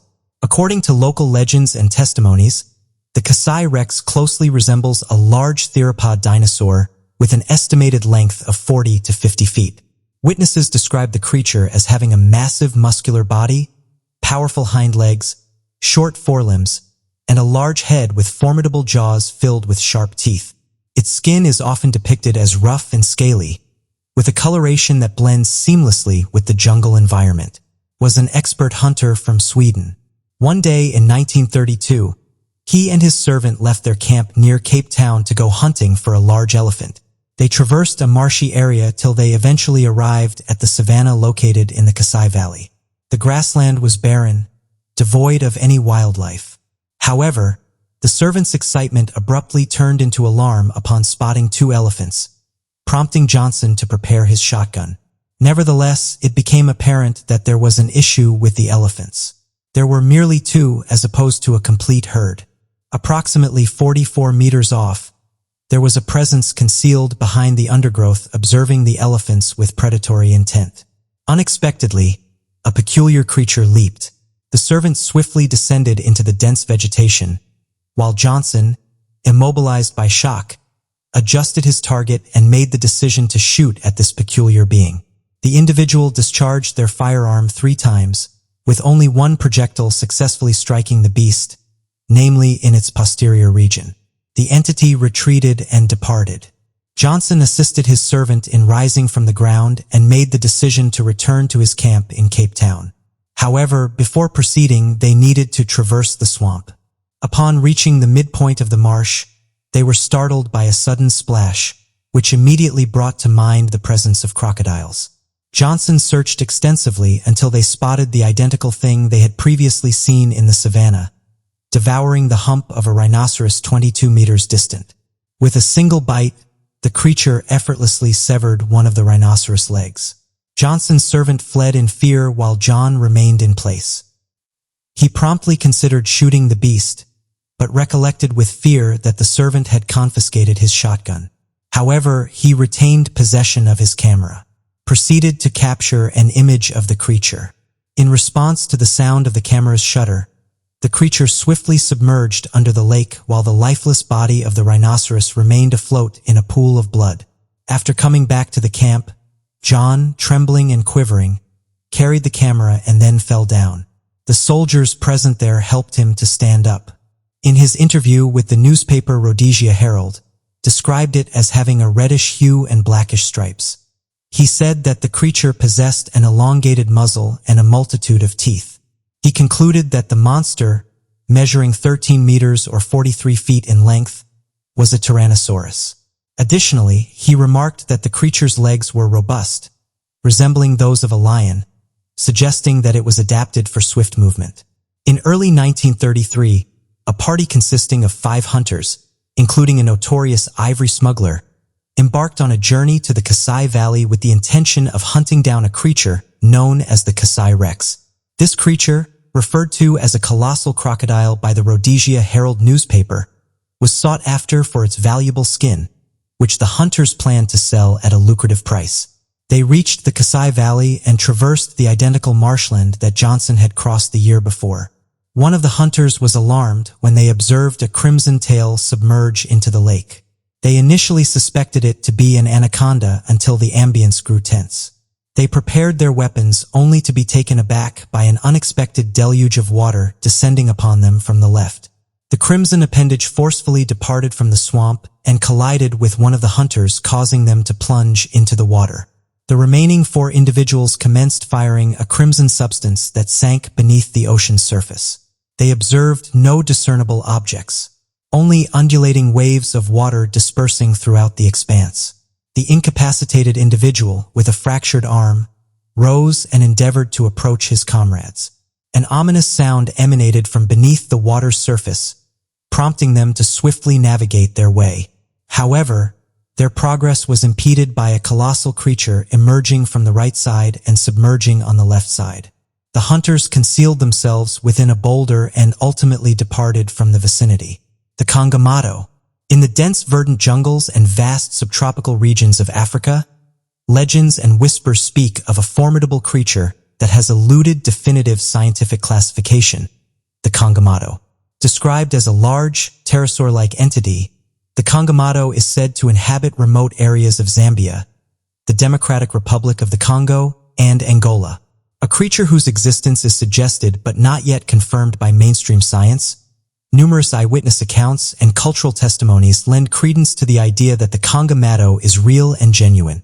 The name Conga Mato translates to breaker of boats, a moniker that vividly underscores the creature's formidable presence. According to local lore and eyewitness accounts, the Conga Mato resembles a prehistoric pterosaur with an estimated wingspan ranging from 4 to 7 feet. It is often described as having leathery wings, a long beak filled with sharp teeth, and a distinctly reptilian appearance. The creature is said to be aggressive, with reports of it attacking canoes and fishermen on African rivers, lending both terror and mystique to its legend. One of the most compelling pieces of evidence for the Conga Mato's existence comes from the testimonies of local tribespeople who live in the regions where the creature is said to dwell. These communities have long histories of oral traditions and a deep understanding of their natural environments. Their consistent descriptions of the Conga Mato, which align closely with the features of a pterosaur, suggest that these accounts are based on genuine sightings rather than myth or folklore. In 1925, Frank H. Melland, a British colonial official and explorer, published in Witchbound Africa, in which he recounted numerous reports of the Conga Mato from indigenous people. In Melland himself collected stories of the creature from the Kaindi people, who feared and revered it. He was particularly struck by the consistency of their descriptions, which matched those of a prehistoric pterosaur despite the lack of any known pterosaur fossils being discovered in the region at that time. Moreover, European explorers and missionaries have also reported encounters with the Conga Mato. In the early 20th century, explorer John G. Millet recorded similar accounts during his travels in Angola.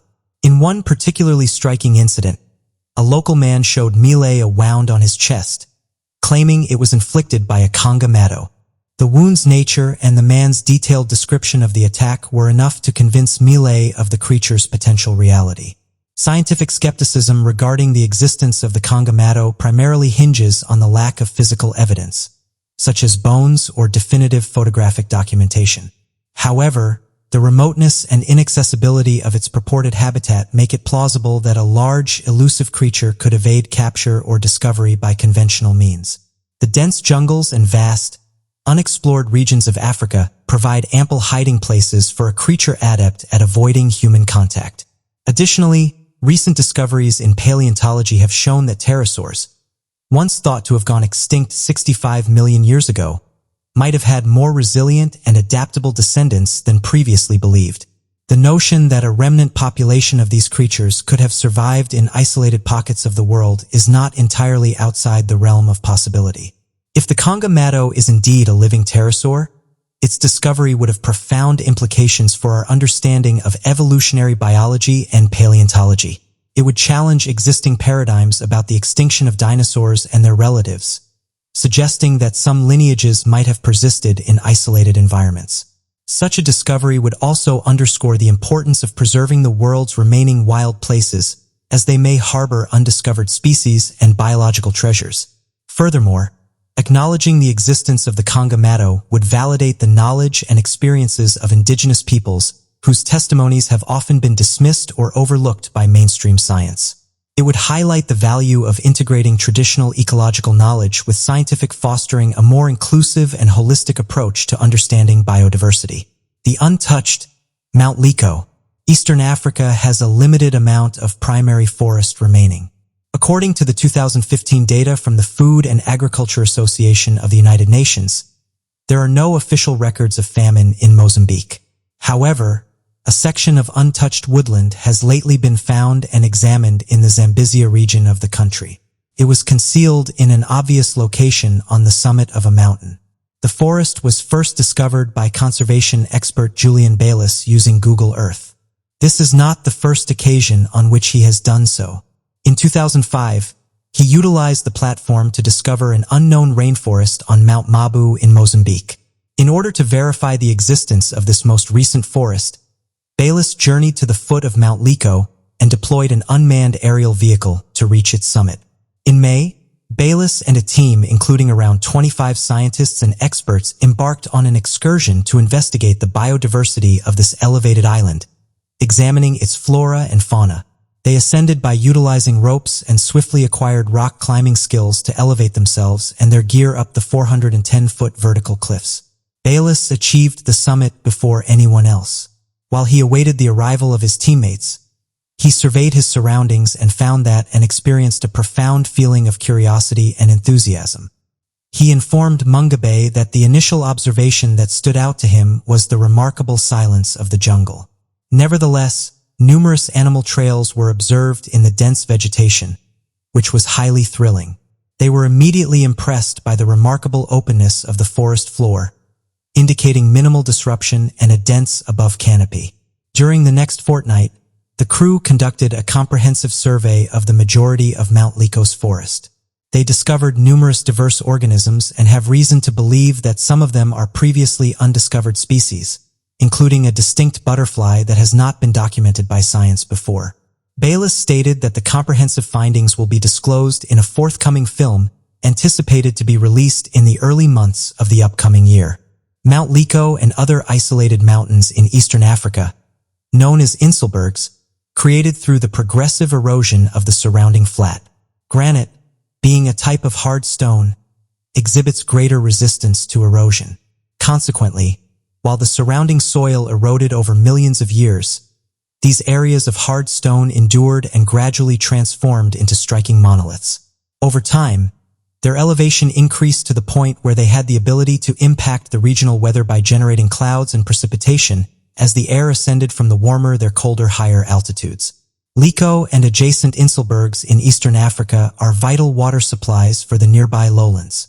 They are so important that local communities refer to them as Rainmaker Mountains. He recounted discovering inverted clay vessels atop Mount Lyco, positioned in close proximity to the initial point of the principal watercourse originating from the mountain. He speculates that this act was carried out as a religious offering in an attempt to secure an abundant water supply for the crops located below during the arid season. Mysterious Richet structure.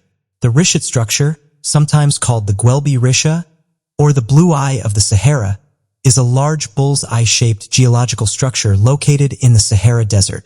The formation spans a 40-kilometer-wide expanse of the desert in the country of Mauritania.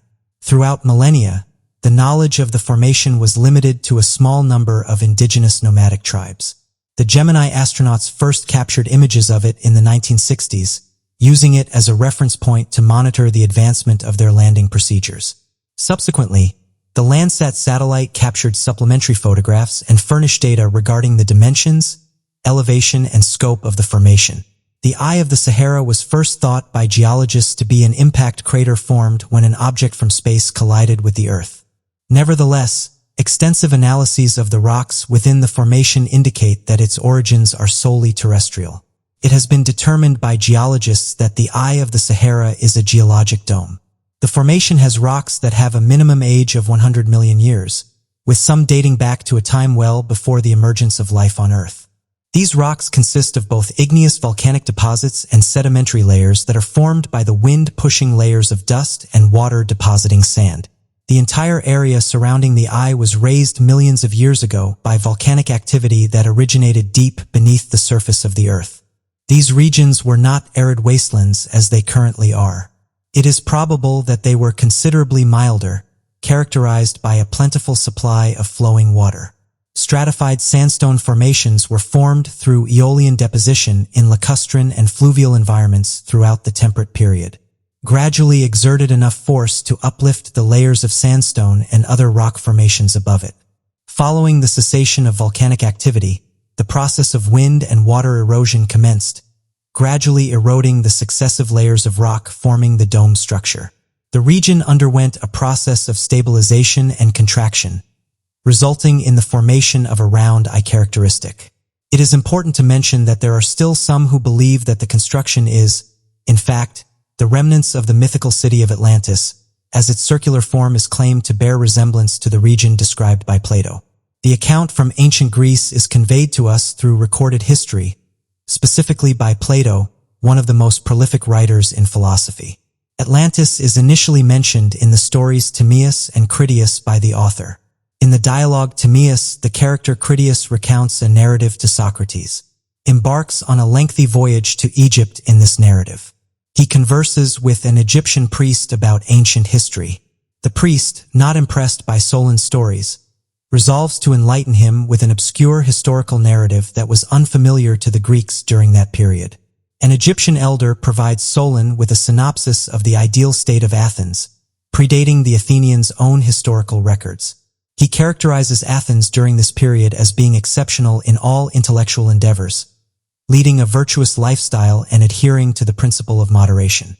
The text describes the efforts of Atlantis, a formidable kingdom, to conquer neighboring civilizations, especially Egypt. However, it was the Athenians who successfully thwarted their ambitions.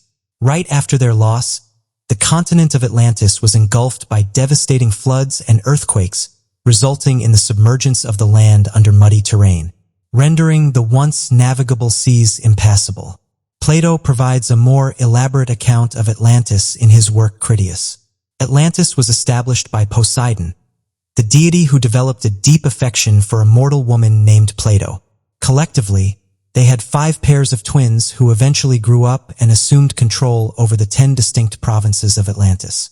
Over time, it is hypothesized that the 2 of them were not related, that these monarchs gradually partitioned sections of this legendary territory with the intention of establishing a lasting heritage within each family.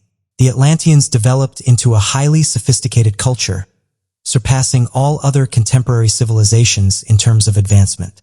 They were renowned for their advanced skills in sea navigation, city planning, military endeavors, and agricultural practices. The city of Atlantis was a central citadel surrounded by 6 concentric rings, and consisting of 3 rings of water and 3 circles of land. Plato's dialogue depicts the city of Atlantis as situated 50 states away from the sea, equivalent to little less than 6 miles. Atlantis was linked to the ocean with a canal that was 300 feet in width and 100 feet in depth. The canal terminated at a harbor located near the settlement. Plato described Atlantis as a continent that was bigger than the combined size of Asia and Libya. The city is situated amidst expansive plains that span around 230 miles in width and 345 miles in length. Towards the northern end of the continent, there is a substantial mountain range, while the remaining central plains are encircled by smaller mountains. The entire continent was characterized as having fertile soil, abundant plant and animal biodiversity, including elephants, and favorable temperatures for supporting various life forms. Plato meticulously documents several characteristics of Atlantis in great detail throughout the dialogue. He describes the central palace, exquisite bathhouses, temples, gold and silver statues, gardens, aqueducts, water storage systems, residential buildings for both humans and animals, guardhouses, and even racetracks. In the city of Atlantis, bulls were revered and considered sacred, freely wandering the streets. Plato proceeds to delineate more settlements of individuals in the adjacent regions of the continent, categorizing them as affluent agriculturalists and rural inhabitants. Plato elucidates the organizational structure of the military implemented by the city-state of Atlantis. He provides extensive information about the different positions held by individuals in the ancient city and its social structure, ranging from the king to the citizens. In the latter part of the Timaeus debate, Plato discusses the Atlanteans' descent into complacency within their human nature as they succumb to corruption fueled by greed and gradually lose their sense of dignity. In the conclusion of the Critias, it is stated that Zeus intends to exact vengeance for these deeds, and subsequently the conversation abruptly terminates. Timaeus and Critias, like much of Plato's writings, are often interpreted by scholars as fictional narratives intended to convey metaphorical meanings. Are also many who consider them to be genuine historical records of actual occurrences. Solon, moreover, was a direct predecessor of Plato and plausibly had the opportunity to personally journey to Egypt, where he could have acquired knowledge of Atlantis, subsequently transmitting the account to Plato. An argument in favor of the existence of Atlantis is the meticulous level of detail that Plato employed in his description of this ancient civilization. Why expend such a significant amount of energy on elucidating the most infinitesimal particulars solely to convey a metaphor? Plato provided Critias with specific and logical information about a place that may have existed in the past and could potentially now exist, including dimensions of the entire continent, as well as data about the depth and width of the canals and concentric circles within the city. Plato may have potentially utilized a genuine historical account as a basis and then enhanced it with an artistic method to effectively convey his metaphors. Several Atlantologists who specialize in studying flood history, documented by ancient Egyptians, Mesoamericans, and some European societies, also maintain the belief that Plato was recounting genuine historical occurrences. The prevailing belief is that the deluge that submerged Atlantis is identical to the flood depicted in the narrative of Noah's Arkansas. However, flood narratives can be traced back to a time predating the Bible, and numerous of these narratives exhibit striking resemblances with just minor variations. Therefore, it raises the question, what is the reason behind the prevalence of identical flood stories throughout various cultures? One hypothesis posits that these floods occurred during the final stages of the previous glacial period. This aligns with Plato's account of the demise of Atlantis. As recounted by the Egyptian, this is when empirically validated geological discoveries become relevant. Scientific evidence confirms that around 11,600 years ago, the Earth saw significant increases in sea level. In order for this idea to be logical, it is necessary to assume that Atlantis existed during the last ice age. Furthermore, it is speculated that towards the conclusion of this age, a pole shift may have occurred, resulting in several catastrophic catastrophes. Survivors from this ancient maritime culture may have established contact with neighboring civilizations like Egypt in Africa, the Incan and Aztec empires in South and Central America, as well as Babylonia and Sumer in Mesopotamia and perhaps India. Each of these societies possesses narratives recounting the emergence of men following a catastrophic flood occurrence. In ancient Egypt, Thoth and Osiris were revered deities. In the Inca civilization, Viracocha held a similar position of importance. The Aztec Empire worshipped Quetzalcoatl as a significant god. In India, Vishnu was a highly venerated deity. In Babylonia, Oannes was a prominent figure in religious beliefs. It is possible that the survivors from Atlantis journeyed to various locations, and because of their high level of development were revered as deities, exerting a significant influence on the historical development of each culture. An hypothesis that substantiates this theory is the unearthing of pyramids and constructions resembling pyramids in all of these regions. Presumably, the survivors disseminated their understanding of pyramids and their celestial alignment with the expectation that subsequent civilizations would assemble the evidence and unravel this enigma. Another hypothesis posits that Atlantis was indeed obliterated during the conclusion of the Bronze Age. Might be attributed to the ancient Egyptian method of timekeeping.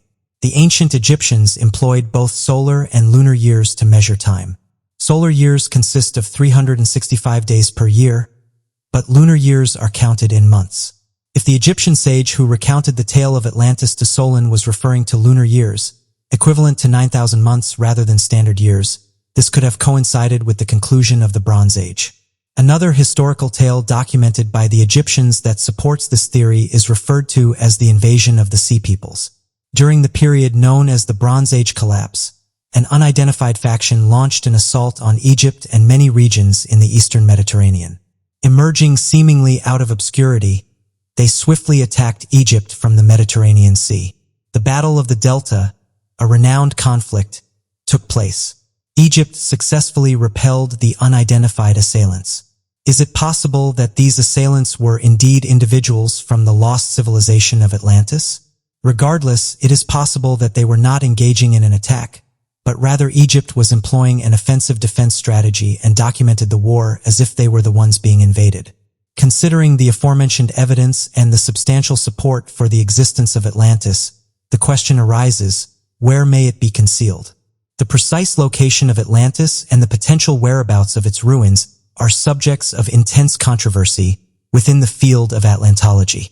Various speculations on the site span throughout the globe, encompassing the Canary and Azores Islands, the northern Irish seas of the Atlantic, the Spartel Bank and southern Morocco near Gibraltar, and possibly the Cyprus Basin. Although there are other potential places for Atlantis, this video will focus on three that are both widely believed to be Atlantis and have substantial factual evidence supporting their claims. The initial potential site is currently identified as Doñana National Park in the southwestern region of Andalusia, Spain. The primary corroborating evidence for this site is its geological placement. According to Plato, Atlantis was located in close proximity to or somewhat beyond the Pillars of Heracles, now recognized as the Rock of Gibraltar. Some people claim that this location is the ancient civilization of Tartessos. This location is referenced multiple times in the Bible, but is referred to as Tarshish. It is described as a highly prosperous civilization, abundant in valuable materials such as gold, copper, tin, silver, and iron. The minerals stated throughout Plato's dialogues while describing Atlantis are the same. Several scholars suggest that Tartessos and Atlantis may well be synonymous, albeit referred to by distinct names in other civilizations. Additional corroborating evidence for this location may be found in the Tartessian ruins located in Cancho Roano, which is situated directly north of Donana Park. It is widely acknowledged that following the deluge, a portion of the survivors from Tartessos, also known as Atlantis, migrated towards the northern regions. Archaeologists have uncovered ruins in Cancho Roano that have a striking resemblance to a smaller version of Plato's legendary metropolis of Atlantis. At the entrance of this miniature version of Atlantis, there is a sculpture of a warrior positioned in front of 3 concentric circles. Another potential site for the elusive metropolis of Atlantis is the contemporary island of Santorini, situated to the north of Crete. During the later stages of the Bronze Age, a significant occurrence called the Thera eruption, also referred to as the Minoan eruption, occurred. This was a devastating volcanic eruption that decimated the bulk of Santorini, as well as through seismic activity and tsunamis. Currently, there was a Minoan town located on the island, which held a prominent position as a maritime force in the eastern Mediterranean.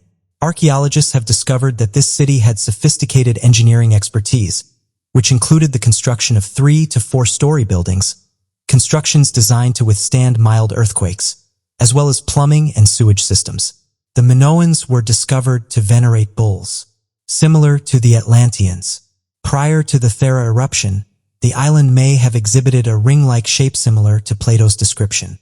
However, this location does not support any association with the Pillars of Heracles, assuming that is indeed their correct location. It is possible that survivors of the eruption sought refuge in neighboring civilizations, which could establish a link between Santorini and the narratives involving the sea or the notion of being revered as deities among the aforementioned cultures. The continent of Antarctica is seen as the third and ultimate potential location for the lost civilization of Atlantis. The foundation of this concept is rooted in the crustal displacement hypothesis. Essentially, this hypothesis posits that the Earth's crust undergoes a shifting process akin to the movement of the skin of a grapefruit over its soft inner part, such as continental drift and the aforementioned pole shift theory. Crustal displacement is supported by the discovery of excavated remnants of woolly mammoths in North America. Upon their discovery, experts saw that the stomach contents of these creatures consisted of food typically found in warm climates.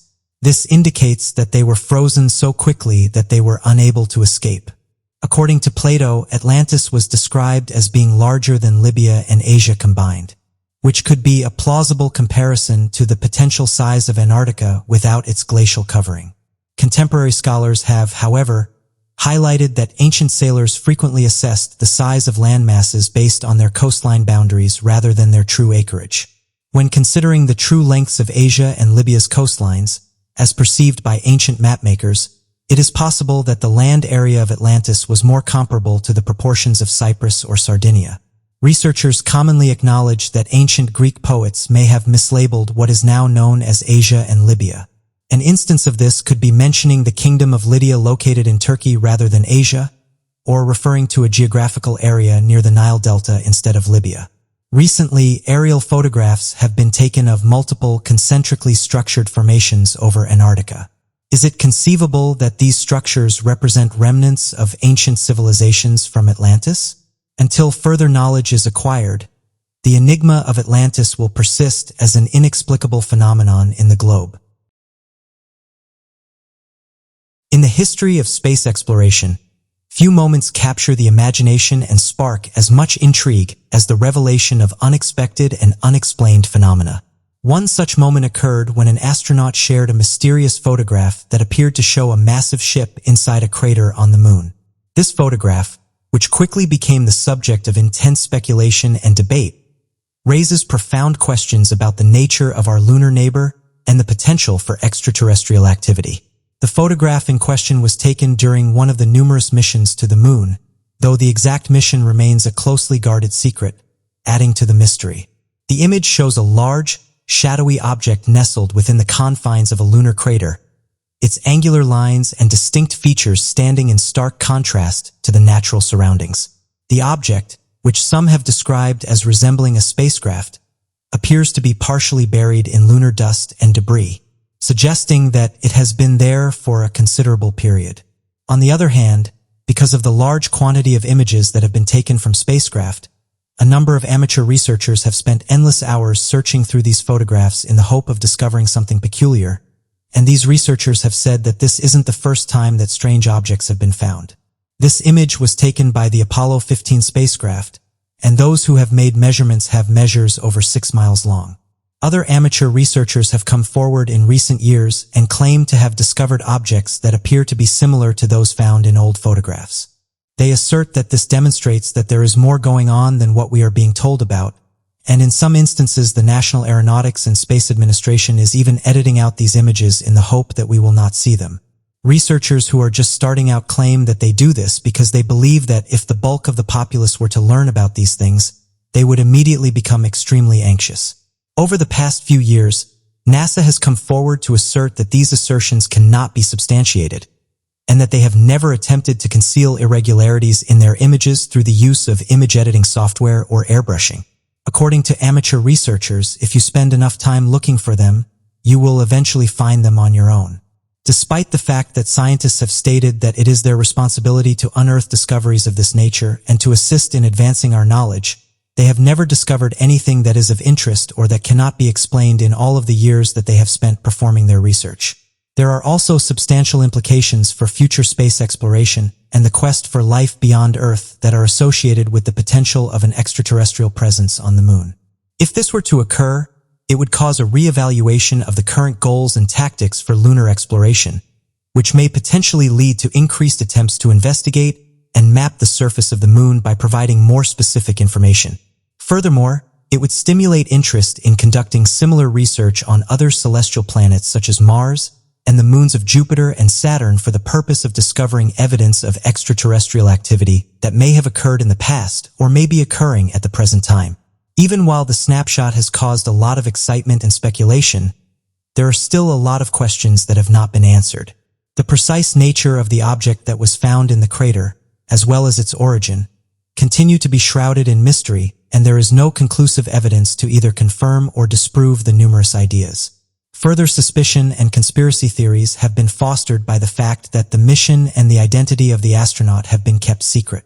Some people have suggested that the photograph is a part of a broader cover-up of extraterrestrial activity. As of right now, the strange photograph that was provided by an astronaut and showed a massive ship inside of a crater on the moon has captivated the imagination and caused significant debate. However, proponents of the alien theory point to the object's distinct features and symmetrical shape as proof of an artificial origin. Skeptics believe that the image is just our eyes playing tricks on us, while proponents point to the object's symmetrical shape. This snapshot raises significant issues regarding the potential for extraterrestrial activity on the moon as well as the future of space exploration. These questions are raised regardless of the true nature of the item described in the photograph. The mysteries of the lunar surface serve as a reminder that we are still at the beginning of our journey to understand the universe and our place within it. This is something that we are reminded of as we continue to explore the infinite universe. Mysterious objects seen during NASA's 1960 Mercury mission. In the early 1960s, the dawn of the space age heralded unprecedented advancements in human exploration beyond our planet. As the United States and the Soviet Union vied for dominance in space, NASA's Mercury missions became the first American forays into this new frontier. Among these groundbreaking missions, the 1960 Mercury mission stood out not just for its, but also for the extraordinary and controversial reports of unidentified flying objects seen during the mission. These sightings have fueled decades of speculation, debate, and fascination, suggesting that humanity may not be alone in the cosmos. An image from NASA's Mercury mission, dating back over 60 years, has reignited speculation about UFO sightings and suspicions of extraterrestrial planes. An amateur researcher alleges to have discovered something peculiar in the picture, which was published on NASA's official website. The photographs were captured by the unmanned NASA spacecraft during the Project Mercury mission, which began in 1958 and concluded in 1963. According to the person who discovered the image, the unidentified object in the background is purportedly an extraterrestrial spacecraft that was hovering in orbit to observe the Mercury capsule. The researcher, who claimed to have dedicated much time examining NASA albums, announced the discovery of a disk in certain photographs from the Mercury mission. Initial reports of anomalous sightings were relayed by terrestrial radar operators who saw unidentified objects exhibiting extraordinary velocities in close proximity to the flight path of the Mercury spacecraft. These objects had flying patterns and velocities that were beyond the capability of any known aircraft created by humans at that time. Following the initial, these radar blips were promptly confirmed by visual sightings from both mission control officers and astronomers who had been monitoring the spacecraft's trajectory. Inside the spaceship, the telemetry data captured a sequence of abnormal signals. External monitoring instruments detected inexplicable variations in radiation levels and electromagnetic interference. In addition, the cameras on board recorded brief photos of unidentifiable objects, distinguished by their unique forms and swift motions. Despite their hazy and blurred quality, these photographs depicted unidentified saucer-like structures and cylindrical forms that did not correspond to any recognized space junk or man-made satellites. A particularly convincing piece of evidence was obtained during the post-mission debriefing of the mission's controllers and scientists. Multiple essential individuals witnessed luminous objects that seemed to follow closely behind the Mercury spacecraft during its mission. The objects, characterized by their emission of a pulsating light, appeared to navigate with discernment and intention, consistently maintaining a fixed distance from the capsule. The observations were sufficiently clear and reliable to justify an internal examination conducted by NASA. NASA's official explanation at the time indicated that the sightings were probably attributable to optical illusions, reflections, or space debris. Nevertheless, this explanation failed to alleviate the increasing conjecture and fascination around the tragedy. Doubters contended that the abundance and uniformity of the observations, along with the supporting radar and telemetry information, indicated something much more remarkable than mere misidentifications. The object outside the International Space Station. Back in 2017, a huge object was caught outside of the International Space Station. This extraordinary incident, witnessed by thousands of people around the world via the space station's live stream, offers a compelling case for the existence of extraterrestrial technology. On a seemingly ordinary day, as the space station orbited Earth, the station's live feed, which regularly broadcasts stunning views of our planet, unexpectedly captured something unprecedented.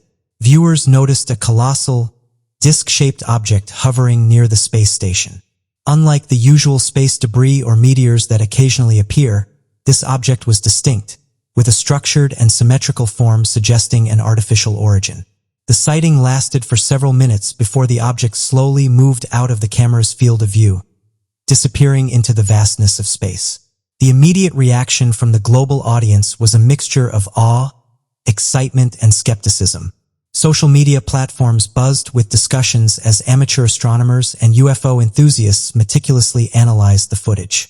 Many pointed out the object's size, estimated to be several hundred meters in diameter, and its smooth metallic surface which reflected the sunlight in a way that natural celestial bodies do not. The sheer scale and appearance of the object led many to conclude that it was not a piece of human-made space junk, but something far more extraordinary. While some attempted to provide conventional explanations, such as an unusual reflection of light or a misidentified satellite, these theories fell short of addressing the object's distinct characteristics. The structured symmetry and deliberate movement of the UFO suggested an advanced level of engineering far beyond current human capabilities. The context of the sighting added to its credibility. The International Space Station is equipped with some of the most advanced surveillance and observational technology available, designed to capture high-resolution images and videos of space. The live feed is monitored by a team of experts who are trained to recognize and identify various objects and phenomena in space. The fact that this object appeared so clearly and was captured in such detail by the space or camera malfunction This sighting also brings to mind the numerous historical accounts of UFOs reported by astronauts and cosmonauts. From the early days of space exploration, there have been numerous reports of strange objects observed during missions. For example, NASA astronauts such as Gordon Cooper and Edgar Mitchell have publicly spoken about their experiences with UFOs, lending further credibility to the possibility of extraterrestrial encounters. The recent sighting can be seen as part of this continuum of unexplained phenomena in space. The implications of this sighting are profound and far-reaching. If the object captured by the space station's live camera is indeed an extraterrestrial spacecraft, it would suggest that advanced civilizations exist beyond Earth and possess the technology to traverse the vast distances of space. This realization would fundamentally alter our understanding of the universe and our place within it, would prompt a reevaluation of our scientific theories and technological aspirations as we strive to comprehend and possibly replicate such advanced engineering. Furthermore, the sighting raises important questions about the intentions and motivations of these potential extraterrestrial visitors. Are they merely observing us, or do they have a more active interest in humanity and our development? The presence of such a large and advanced spacecraft near the space stations and perhaps even concern for our activities in space. It underscores the need for greater transparency and cooperation among global space agencies in sharing information and resources to understand these phenomena. In response to the sighting, there have been calls for a thorough investigation by an international coalition of space agencies, scientists, and researchers. This collaborative approach would help ensure that the analysis is comprehensive and unbiased, leveraging the expertise and technology of multiple countries to uncover the truth behind the sighting. Additionally, it would foster a spirit of global unity and shared purpose in addressing one of the most significant questions of our time. Are we alone in the universe? Mysterious UFO searchlight encounter. The recurring observations of a circular disc-shaped entity in the vicinity of Norwood, situated near Cincinnati in Ohio, have often been overshadowed by more popularized incidents of that period. Nonetheless, this particular occurrence stands out as notably captivating among the less remembered instances. The mysterious presence of the circular object has perplexed locals and experts alike, hinting at a deeper mystery that has puzzled investigators. This peculiar entity was observed multiple times over an extended period spanning several months. Moreover, these sightings frequently triggered a surge of incoming calls to the editorial departments of renowned newspapers like the Cincinnati Post and the Cincinnati Enquirer, with eager and anxious locals reaching out to report their encounters. The phenomenon captured the attention of the community and sparked widespread discussions. The mysterious nature of the object led to heightened curiosity and a flurry of speculative theories circulating within the populace. During the sightings, an intriguing detail surfaced as one witness vividly remembered observing triangular-shaped objects emerging from the vast circular crafts. This observation is particularly noteworthy as triangular objects were not as commonly reported back then compared to their prevalence in contemporary accounts. The emergence of these distinct triangular shapes added a new dimension to the already mysterious phenomenon, sparking curiosity among researchers and enthusiasts alike. Numerous sightings of these phenomena were documented through photographs and, in some cases, video recordings, capturing the attention of a multitude of onlookers. This diverse group of witnesses hailed from various segments of society, including everyday individuals, law enforcement personnel, military personnel, religious figures such as clergy and congregation members, and numerous representatives from the media outlets. The sightings garnered immense public interest and sparked curiosity across different societal spheres. This broad spectrum of observers highlights the widespread nature of these peculiar occurrences and underlines the significant impact they had on society as a whole. On the evening of the 19th of August, 1949 in Norwood, located near Cincinnati, Ohio, a series of events unfolded. Reverend Gregory Miller, serving as the pastor of St. Peter and Paul Church, was deeply engrossed in supervising the Jitney Carnival being held on the church premises. Interestingly, he had made preparations for the acquisition of a searchlight with military attributes for the event. During the carnival festivities, just past 8 in the evening, Sergeant Donald Berger from the University of Cincinnati was in charge of the searchlight, scanning the sky. Abruptly, the beam illuminated a distinct, circular object suspended above. As Berger maintained the focus of the searchlight on the object, numerous carnival attendees also observed the peculiar spacecraft hovering in the air. The incident stirred curiosity and intrigue among the crowd as they gazed at the unidentified object under the vigilant eye of Sergeant Berger and pondered the possible origins and nature of the strange craft. Local media outlets covered the occurrence extensively in their publications the subsequent day. According to the Cincinnati Post, there were peculiar sightings described as balls of fire hovering above Cincinnati throughout the night. An official from the Weather Bureau, who personally witnessed the event, noted that these unidentified objects bore resemblance to weather balloons, with the notable difference being their complete stillness despite the considerable wind conditions that prevailed that evening. Furthermore, these mysterious objects exhibited a unique behavior of intermittently brightening and dimming over multiple cycles, adding to the intrigue of the situation. The detailed reports in the newspapers painted a vivid picture of the unusual phenomenon that captured the attention and curiosity of the local population. The initial observation marked the commencement of a series of sightings that continued to transpire throughout the subsequent weeks. An unusual event unfolded at the St. Gertrude Church in Madeira. A peculiar entity was observed traversing the skies at an elevation ranging between 15,000 to 20,000 feet. Within moments, the mysterious object abruptly ascended vertically, vanishing into the heavens as though it had been swiftly pulled by an imperceptible force. Subsequently, it reappeared at a significantly greater altitude before disappearing once more shortly thereafter. Perplexing nature of the sighting left witnesses intrigued and bewildered, pondering the mysterious occurrence that transpired that evening. This occurrence, witnessed by onlookers, raised questions and sparked curiosity about the unexplained phenomena that occasionally captivate our attention. 6 nights later, at approximately 7 in the evening, another similar incident occurred in Milford, Ohio, where an object closely resembling the previous sighting was observed as the beam of light traversed the sky. It illuminated a white circular object that seemed to be stationary above. Intriguingly, when the searchlight was turned off momentarily, the mysterious object vanished from sight, suggesting it was only visible under specific conditions. Subsequently, the object swiftly departed the scene, leaving observers pondering over its strange nature and abrupt disappearance.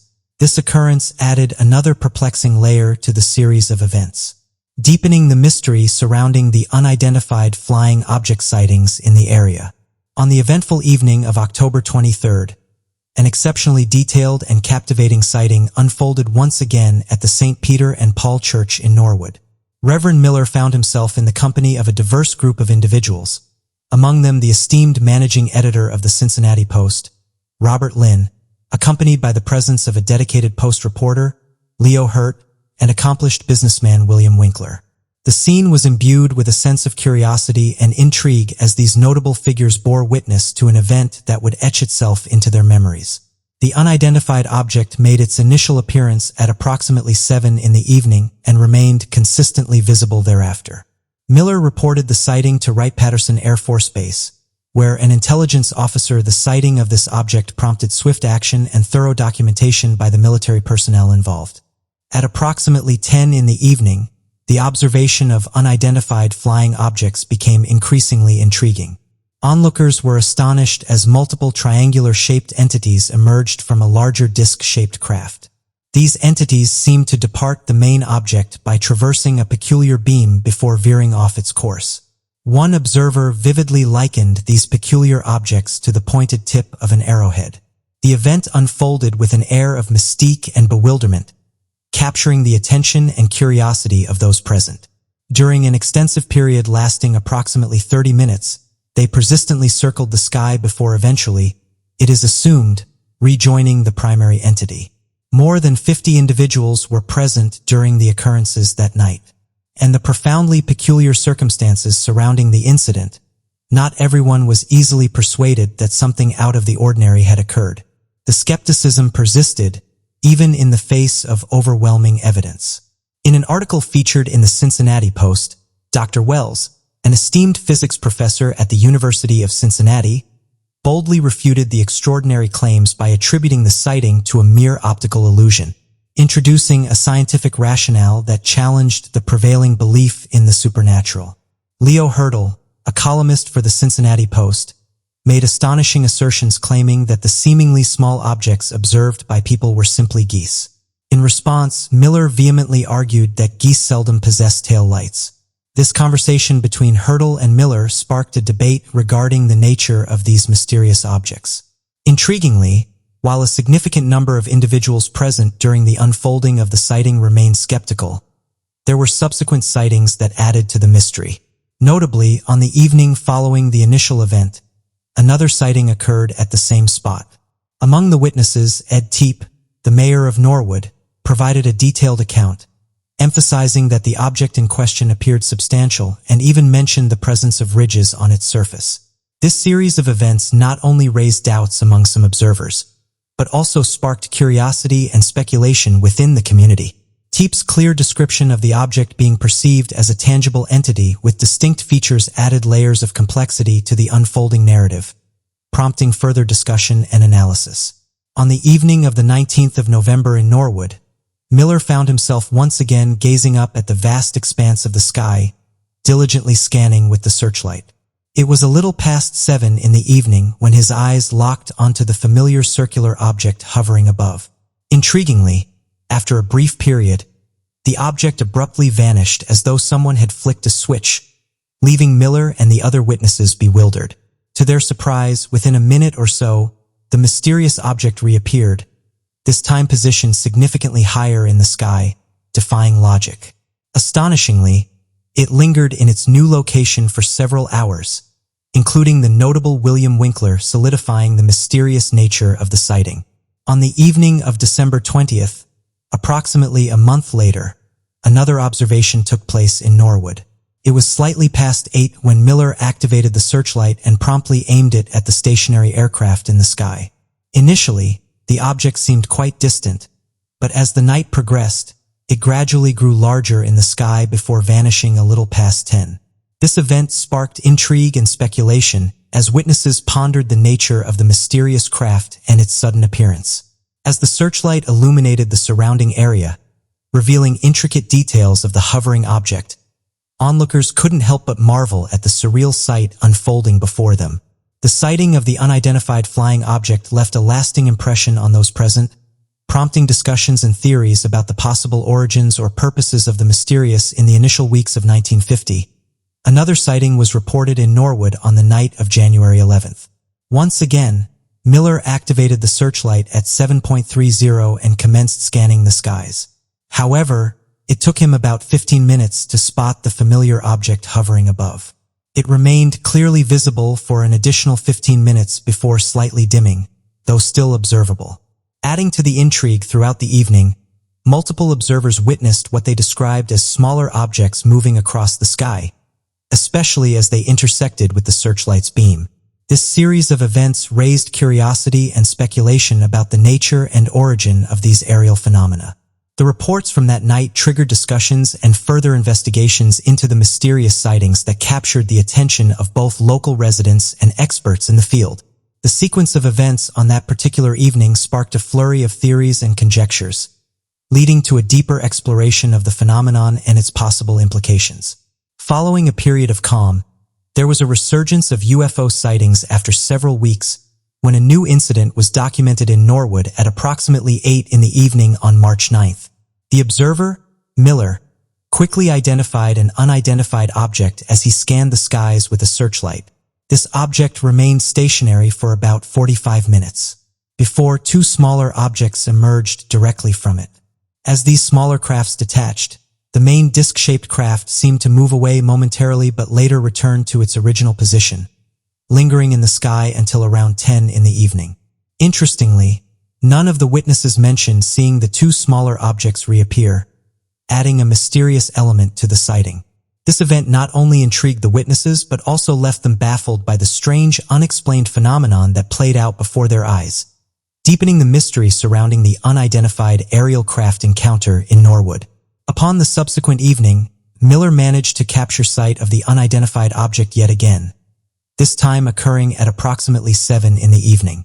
Strangely, it maintained a stationary position, suspended in the air without any movement, for approximately 45 minutes before gradually drifting away from the illuminated area and eventually vanishing. Surprisingly, the object re-emerged after 30 minutes had elapsed, appearing in precisely the same location where it was first observed. Curiously, it stayed in that same spot until around 11 in the evening, without exhibiting any discernible changes or actions throughout this period. In the vicinity of Norwood, the latest documented observation marked the conclusion of a series of reports. The nature of the entity under scrutiny continues to baffle observers, maintaining its status as a mystery.